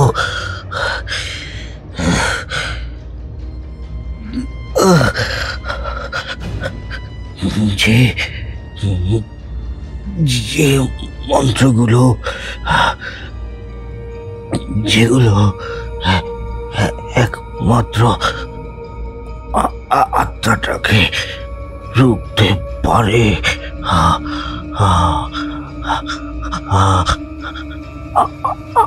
আগুনের আগুনের আগুনের বৃত্ত তৈরি করো। সময় নেই, আর দয়া করে যদি আমি পালাতে চাই,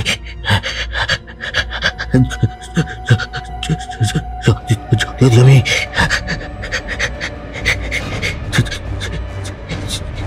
চিৎকার করে সাহায্যের জন্য আমাকে আমাকে থামিও না, কারণ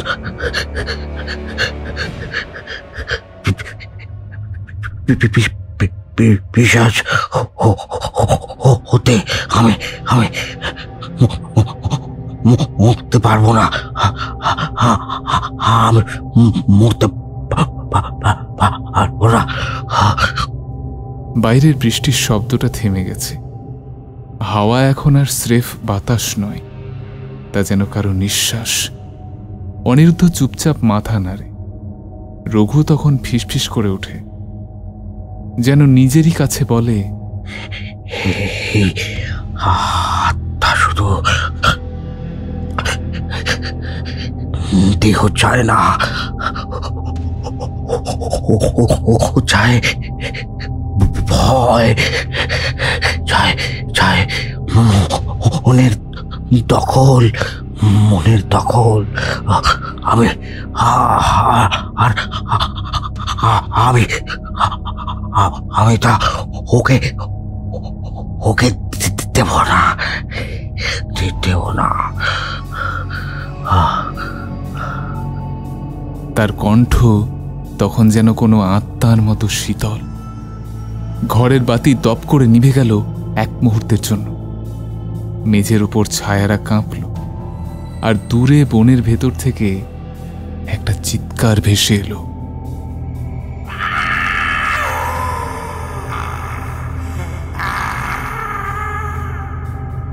যেখানে শব্দের শেষে ছিল মানুষের নয়, বরং একটা পুরনো মৃত আত্মার আকুতি।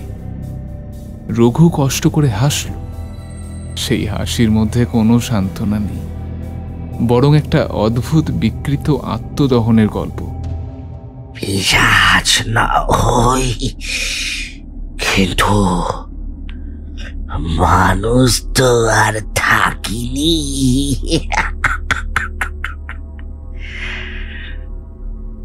ভেতরে ভেতরে ঠান্ডা লাগছে, আর গন্ধ পাচ্ছি দিদিমণি, মানুষের রক্তের গন্ধ। আমি জানি এই শরীর বেশি দিন টিকবে না, তাই আমাকেই যেতে হবে। আমি তাকে ফাঁদে ফেলবো।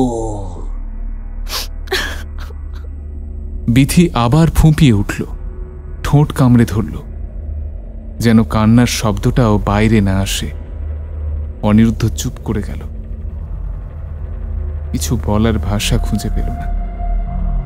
রঘু বলল, বাইরে টেবিলের নিচে যে পিতলের হাড়ি, তার মধ্যে আগুন ধরাতে হবে। তারপর আমি ওর সামনে যাব। তোমরা শুধু বৃত্তটা তৈরি করে নিও। লবঙ্গ, কয়লা আর লাল চন্দন সবই ব্যাগে আছে। তুমি ওর সামনে গিয়ে কি করবে? ও যে তোমাকে ফালা ফালা করে দেবে। হয়তো, কিন্তু এখন আর পিছিয়ে আসলে চলবে না। শেষ চেষ্টা। আমাকে করতেই হবে, অন্তত যতক্ষণ আমার আত্মাকে বাঁচাতে পারি। তুমি এইভাবে মরতে পারো না রঘুদা, প্লিজ। রঘুর চোখে তখন এক অদ্ভুত শান্তি। মৃত্যু আসছে, কিন্তু সে ভয় পাচ্ছে না, বরং সে যেন এক দীর্ঘ যন্ত্রণা থেকে মুক্তির দিকে এগোচ্ছে। সে ফিসফিস করে বলল, মরে গেলেই তো যদি সব শেষ হতো, তাহলে তো কোনো সমস্যাই ছিল না দিদি। কিন্তু এটা তার থেকেও খারাপ। এই আত্মা, এই অভিশাপ, সে মরলে থামে না। সে দেহের খোঁজে ফেরে,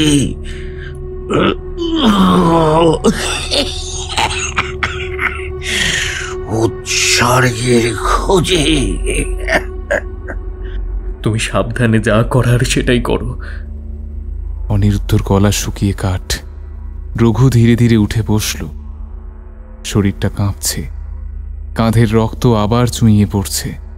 বিথি দৌড়ে গিয়ে একটা পাতলা শাল এনে তার গায়ে জড়ালো।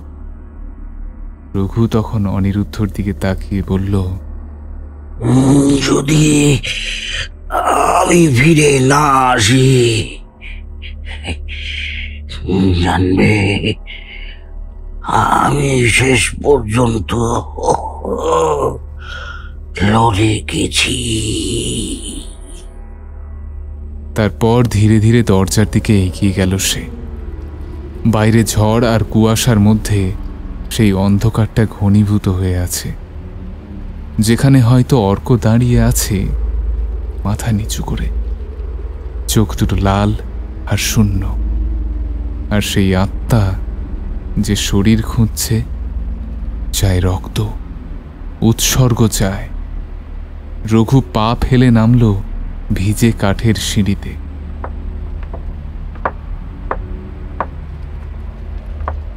প্রতিটি ধাপ যেন মৃত্যু প্রেমের মতো ভারী। ঘরের ভেতর বিথি চুপচাপ দাঁড়িয়ে, চোখ দুটো ছলছল করছে। আর অনিরুদ্ধ একবারের জন্য মুখ ফিরিয়ে চেয়েও কিছু বলল না। নিঃশব্দেই তারা তিনজন নিজেদের যন্ত্রণা ভাগ করে নিচ্ছে। তাদের গল্প এখন আর জীবনের গল্প নয়, এখন শুধু বেঁচে থাকার এক বিকৃত যুদ্ধ। ঘরের ভেতর যেন সময় থমকে আছে। হাওয়ার কোনো চলাচল নেই। বাতাসটা ভারী, স্যাঁতসেঁতে, দম বন্ধ করা। অদৃশ্য এক চাপ যেন কাঁধে বুকে চেপে বসতে চাইছে, ঠিক সেই রকম যেমনটা হয় কোনো বিস্ফোরণের আগের মুহূর্তে। জানালার কাঁচগুলো ঘেমে উঠেছে ঘন কুয়াশায়, যেন ঘরের বাইরে বাস্তবতাও ভেতরের ভয়াবহতাকে ঢাকতে পারছে না। দেয়ালের ছায়াগুলো হালকা কাঁপছে, যেন তারা জ্যান্ত, দীর্ঘ ছায়া খসে পড়ার সময়ের মতন। রঘু ধীরে ধীরে পেছনের পকেট থেকে একটা ভাঁজ করা কাগজের টুকরো বের করল।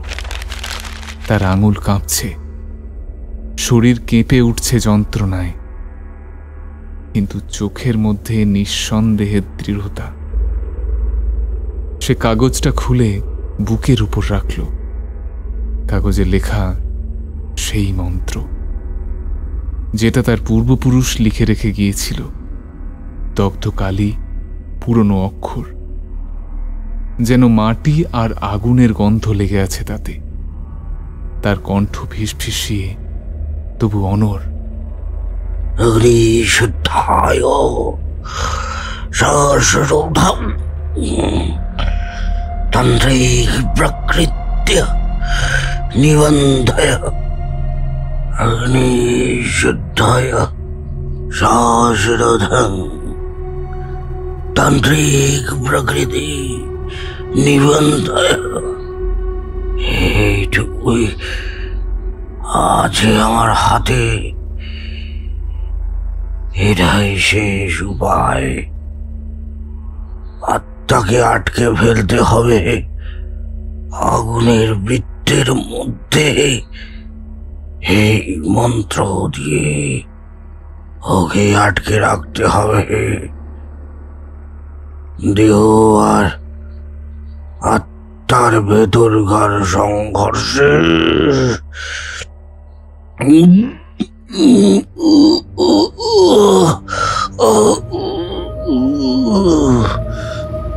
রঘুর কণ্ঠ ফেটে আসে। ঠিক সেই সময় যেন কোনো ভূগর্ভস্থ আগ্নেয়গিরি বিস্ফোরণ শুরু হলো শরীরের ভেতরে। অর্কর দেহটা তখন কেঁপে উঠল, পেশিগুলো খিঁচে গেল, হাড়ে হাড়ে শব্দ। তার চোখ দুটো যেন ভিতর থেকে আলোকিত হয়ে উঠল। অন্ধকারের সেই আলো ভয়ানকভাবে কাঁপতে লাগল। তার ভেতর একটা কণ্ঠস্বর বেরিয়ে এলো, আমার মুক্তির জন্য চাই আত্মা, এক নারী, এক পুরুষ, আর আলাদা করব, আমরা ছুঁড়ে ফেলব, তবেই বেরোতে পারব, তবেই বেরোতে পারব। সে গর্জন করল, কণ্ঠটা যেন ভাঙা কাঁচ, ধাতব ঘষাঘষির মতো শব্দ। এটা কোনো মানুষের আওয়াজ নয়। রঘুর হাত থেকে কাগজটা প্রায় পড়েই যাচ্ছিল। অনিরুদ্ধ এমন সময় এক ঝটকায় ধরে ফেলল সেটা। বিধির মুখ সাদা হয়ে গেছে, তার ঠোঁট কাঁপছে, চোখ দুটো বড় হয়ে গেছে আতঙ্কে। কটেজের ছাদ যেন কেঁপে উঠছে সেই গর্জনে। আগুন জ্বলার প্রস্তুতি নিচ্ছে ঘরের মাঝখানে। ভয়, প্রাচীন অকথ্যনীয় এক ভয় এবার সত্যি হয়ে উঠছে। ঘরের নিস্তব্ধতা ছিঁড়ে আচমকা এক গর্জনে দাউ দাউ করে জ্বলে উঠল আতঙ্ক। অর্কর চোখ ঠিক পিঠির দিকে। সে যেন তাকে দেখতে পাচ্ছে কেবল এক রক্ত মাংসের উৎস হিসেবে। তার চোখের প্রতিফলন হচ্ছে হিংস্র ক্ষুধা, উন্মত্ততা। মুহূর্তের মধ্যেই সে পিঠির দিকে ঝাঁপিয়ে পড়ল। না! অনিরুদ্ধ গর্জে উঠল, নিজের শরীর ছুড়ে দিল অর্কর দিকে তাকে থামাতে। ধাক্কা খেয়ে দুজনেই গড়িয়ে পড়ল মেঝেতে। অনিরুদ্ধর ওপর পড়েছে অর্ক। তার নখ শকুনের থাবার মতো বেঁকিয়ে গিয়ে ঢুকে গেল অনিরুদ্ধর কাঁধে। চামড়া ফেটে রক্ত গড়িয়ে পড়ছে, কিন্তু অনিরুদ্ধ হাল ছাড়ল না। তার দুই হাত শক্ত করে আঁকড়ে ধরে আছে অর্ককে, যেন নিজের শরীর দিয়ে এক শয়তানকে থামিয়ে রাখা হয়েছে। অনিরুদ্ধ গর্জে উঠল, বজরঙ্গী, তুই কি চাইছিস বল? এত রক্ত কেন? তোমরা আমায় ব্যবহার করেছ, আত্মাকে বেঁধে রেখেছিলে শতাব্দীর পর শতাব্দী। এখন এখন সময় সত্য না। রঘু কাঁপতে কাঁপতে উঠে দাঁড়ায়। মুখ ঘামছে, ঠোঁট শুকিয়ে গেছে তার, কিন্তু সে পিছনে ফিরল না। মন্ত্রপাত্রটা টেনে নেয় সে মেঝে থেকে। নিজের গলায় একটু জোর এনে হাঁটু গেড়ে বসে পড়ে ঘরের ঠিক মাঝখানে। পিতলের হাঁড়িতে কাঠ কয়লা রাখে, তাতে ছিটিয়ে দেয় শুকনো লবঙ্গ, কাঠ আর এক চিমটি হলুদের গুঁড়ো। আগুন ধরানো মাত্রই ভোঁতা ধোঁয়া ছড়িয়ে পড়ে। ধোঁয়ায় ভেসে আসে শ্মশান ঘাটের মতো এক গন্ধ।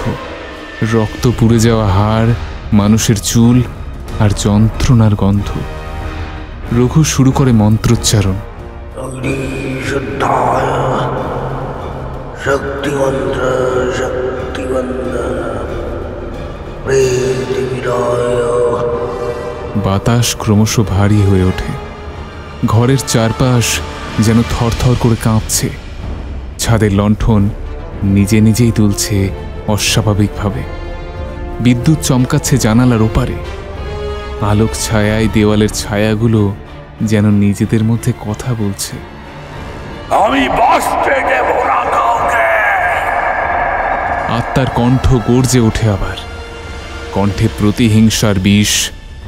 অর্কের শরীর এক ঝাঁকুনিতে উঠে দাঁড়ায়। তার মুখ বিকৃত, চোখ রক্তবর্ণ, আর সেই চোখ ফেটে গড়িয়ে পড়ছে রক্ত। মুখের কোণ বেয়ে নামছে গাঢ় লাল তরল। নাক, চোখ, কান ফেটে রক্ত বেরোচ্ছে। শরীরটা খিচুনি খাচ্ছে, যেন ভেতরের দুই সত্তা একসঙ্গে ঠেলাঠেলি করছে। একটা মরতে চায় আর একটা বাঁচতে।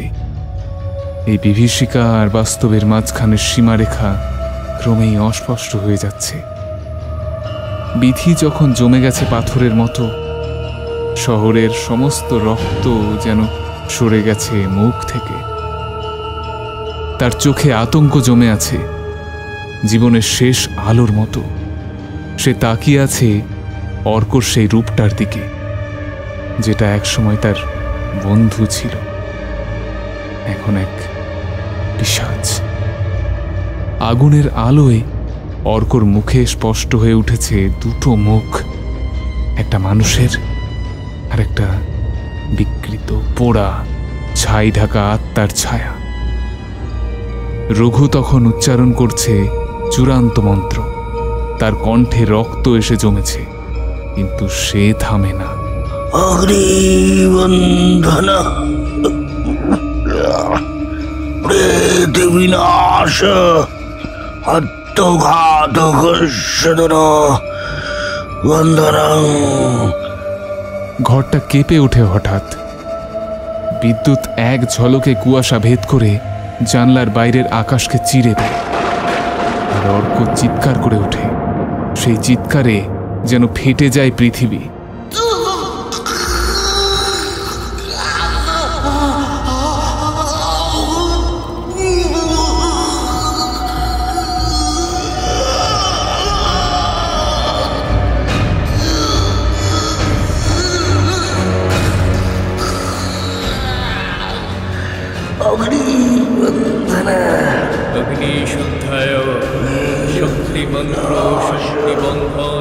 রঘু আর অনিরুদ্ধ দুজনেই তখন মন্ত্র পড়ছে। বিথি অচেতন হয়ে পড়ে আছে ঘরের এক কোণে। তার গায়ে একটা ধূলি ধূসর চাদর, মুখটা নিস্তেজ, কিন্তু হাতের আঙুল কাঁপছে। আত্মার ডাকে শরীর সাড়া দিচ্ছে। রঘু হঠাৎ চিৎকার করে উঠল, মন্ত্রটা শেষ করতেই হবে, মন্ত্রটা শেষ করতেই হবে।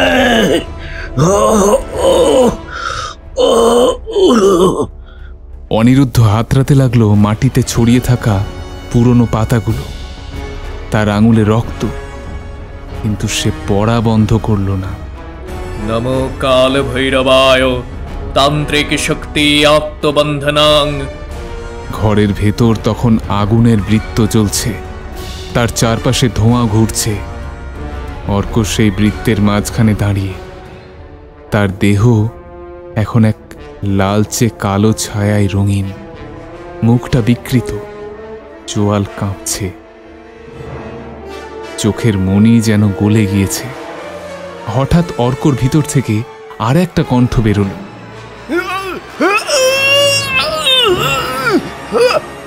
আমি অর্ক, আমি আমি হারাতে চাই না, রুখে দাঁড়াও।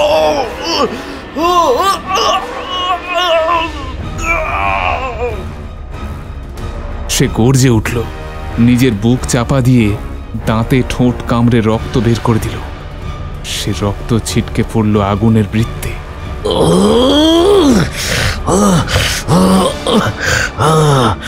নমো কাল ভৈরবায় তান্ত্রিক শক্তি আত্মবন্ধনং।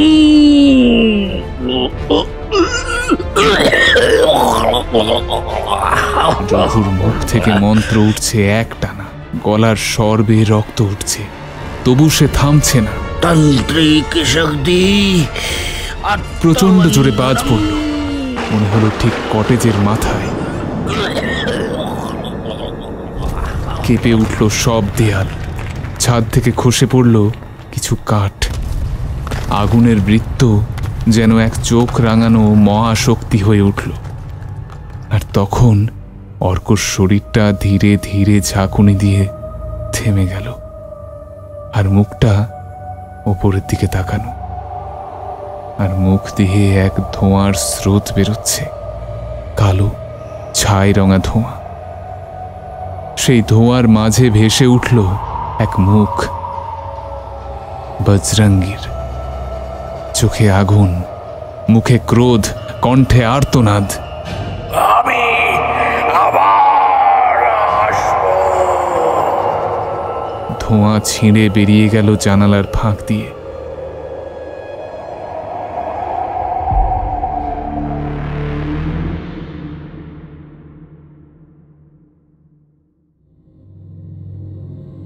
তারপর ধীরে ধীরে ঘরটা নিস্তেজ নিস্তরঙ্গ হয়ে পড়ল।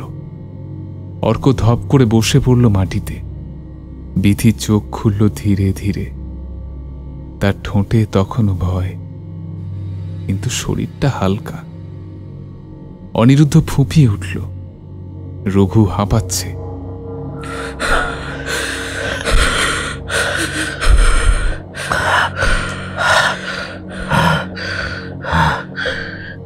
তার গলা ফাটা, মুখে রক্তের রেখা। বাইরে তখনও কুয়াশা ঘন, কিন্তু বাতাসে সেই রক্তের গন্ধটা আর নেই। তবে একটা হিম, একটা অতল ঠান্ডা রয়ে গেছে ঘরের ভেতর, যেন কেউ কোথাও অপেক্ষায়। কটেজে আবার ফিরে এসেছে নীরবতা, সেই একান্ত নিস্তব্ধতা, যে নীরবতা কোনো চিৎকারের পর আসে। ঘরের ভেতরে ছড়িয়ে আছে পোড়া লবঙ্গের গন্ধ, ধোঁয়ার কালো রেখা এখনো বাতাসে ভেসে বেড়াচ্ছে, যেন কোনো আত্মা রক্তের পথ চিহ্নিত করে গেছে। অর্ক মাটিতে পড়ে আছে, নিস্তব্ধ কিন্তু জীবিত। তার নিঃশ্বাস খুব হালকা, কপাল ভেজা, ঠোঁট নীলচে, শরীরের অনেকখানি রক্তে ভেজা, নিজের আর অন্যের মিশ্রণ। রঘু পাশে বসে, ঘর্মাক্ত, ক্লান্ত, শরীর জুড়ে গভীর ক্ষত। তার চোখে এক বিষণ্ণ তৃপ্তি, যেন কোনো যুদ্ধে জিতে উঠে দাঁড়ানো সৈনিক, যে জানে সে বেঁচে ফিরছে, কিন্তু হারিয়েছে অনেক কিছু। বিথি একটা কুঁকড়ে থাকা চাদর জড়িয়ে বসে আছে দেয়ালের পাশে। তার চোখ দুটো শূন্য, মুখ ভর্তি অনন্ত নিস্পৃহতা, যেন কিছুই অবশিষ্ট নেই আর পাওয়ার মতো। কিংবা সব ভয়ই পেরিয়ে এসেছে সে। অনিরুদ্ধ চুপচাপ বাইরে তাকিয়েছিল, সেই দিকটায় যেদিকে ধোঁয়ার মতো হারিয়ে গিয়েছিল বজরঙ্গীর আত্মা। একসময় সে বলল, ও বলল ও ও আবার আসবে। তাও এখন ও নেই, আমাদের মধ্যে নয় অন্তত। বাইরের আকাশ ধূসর, কিন্তু কুয়াশার মাঝে একটু হালকা আভা দেখা যাচ্ছে। হয়তো ভোর হতে চলেছে, হয়তো কোনো এক নতুন সকাল, হয়তো না। হঠাৎই অর্ক কেঁপে উঠল। তার ঠোঁট কাঁপছে, ধীরে ধীরে চোখ মেলল, অস্পষ্টভাবে তাকালো চারিদিকে। আমি আমি এখনো। তুই তুই তুই ফিরে এসেছিস অর্ক। আমরা তোকে হারাইনি, তুই ফিরে এসেছিস। ভেতরে ভেতরে একটা কিছু এখনো কাঁদছে রে। একটা একটা বাচ্চা ছেলের মতো, যে যে থেমে গেছে অনেক অনেক বছর আগে। ওটা ওটা তোর ভেতরের এক টুকরো, যেটা ও নিয়ে যেতে পারেনি, তাই তুই ফিরে এসেছিস। রঘু ধীরে ধীরে উঠে দাঁড়ায়। তার কণ্ঠ এখনো কাঁপা, কিন্তু গভীর, যেন কোনো পবিত্র রূপান্তরের পর পরিণত হয়ে গেছে। বজরঙ্গী ছিল একজন ভণ্ড, কিন্তু একই সঙ্গে একজন ভয়ঙ্কর আত্মিক শক্তির ধারক। সে ভুল করেছিল। মৃত্যুর পরেও সে তার ক্ষমতা নিয়ে ফিরে আসবে ভেবেছিল, কিন্তু মৃত্যুর পরে ক্ষমতা নয়, শুধু কষ্ট আর ক্ষত রয়ে যায়। সে নিজের জালেই আটকে পড়েছিল। তবে কি সব শেষ? না, এমন কিছু কখনো পুরোপুরি শেষ হয় না। রক্তের স্মৃতি, মাটিতে পড়ে থাকা পুরনো কাগজ, এই কাঠের দেয়ালের ভেতরে আটকে থাকা শব্দ, সব বেঁচে থাকে। আমরা শুধু শিখি, আমরা শুধু বাঁচতে শিখি। বাইরের কুয়াশা কিছুটা পাতলা হয়েছে, পাখিরা ডাকছে না এখনো, তবে হাওয়ার শব্দ একটু বদলেছে। তিনজন বাইরে এসে দাঁড়ায়। পিছনে পড়ে রইল সেই কটেজ, ধ্বংসপ্রাপ্ত, পোড়া, একটা নির্জীব শবের মতো নিঃসঙ্গ। রঘু একবার পিছনে তাকিয়ে ফিসফিস করে বলল, কখনো কেউ যেন আর ওখানে না আসে। ওটা মানুষ নয়, ছায়ার জায়গা হয়ে গেছে।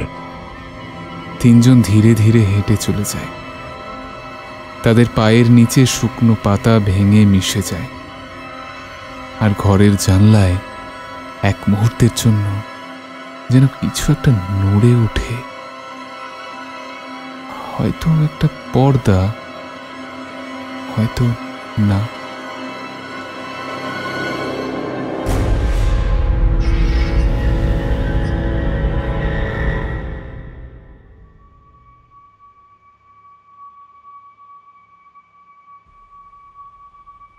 আপনারা শুনলেন আমাদের আজকের নিবেদন, লেখক রুদ্রনাথের কলমে ঝড়ের রাতে। আজকের গল্পের সূত্রধার আমি হ্যাপি, গল্প পাঠে অমিত সরকার। আজকে গল্পে অনিরুদ্ধ চরিত্রে অরিত্র ব্যানার্জি, অর্ক চরিত্রে সোমনাথ মজুমদার, বিথির চরিত্রে সুচিস্মিতা দাস, রঘুর চরিত্রে শুভদীপ ঘোষ, বজরঙ্গী বাবাজির চরিত্রে সৌরভ সাহা। আবহ ও প্রচ্ছদ অলঙ্করণ তরঙ্গ স্টুডিও। সমগ্র পরিচালনা ও পরিবেশনায় টিম লোককথা। গল্পটি কেমন লাগলো কমেন্ট করে অবশ্যই জানাবেন কিন্তু। আর আমাদের চ্যানেলে নতুন হয়ে থাকলে অবশ্যই চ্যানেলটি সাবস্ক্রাইব করে আমাদের সঙ্গে থাকবেন আর শুনতে থাকবেন লোককথা, মুহূর্তের অনুভূতিগুলো যেখানে গল্প হয়ে ফুটে ওঠে।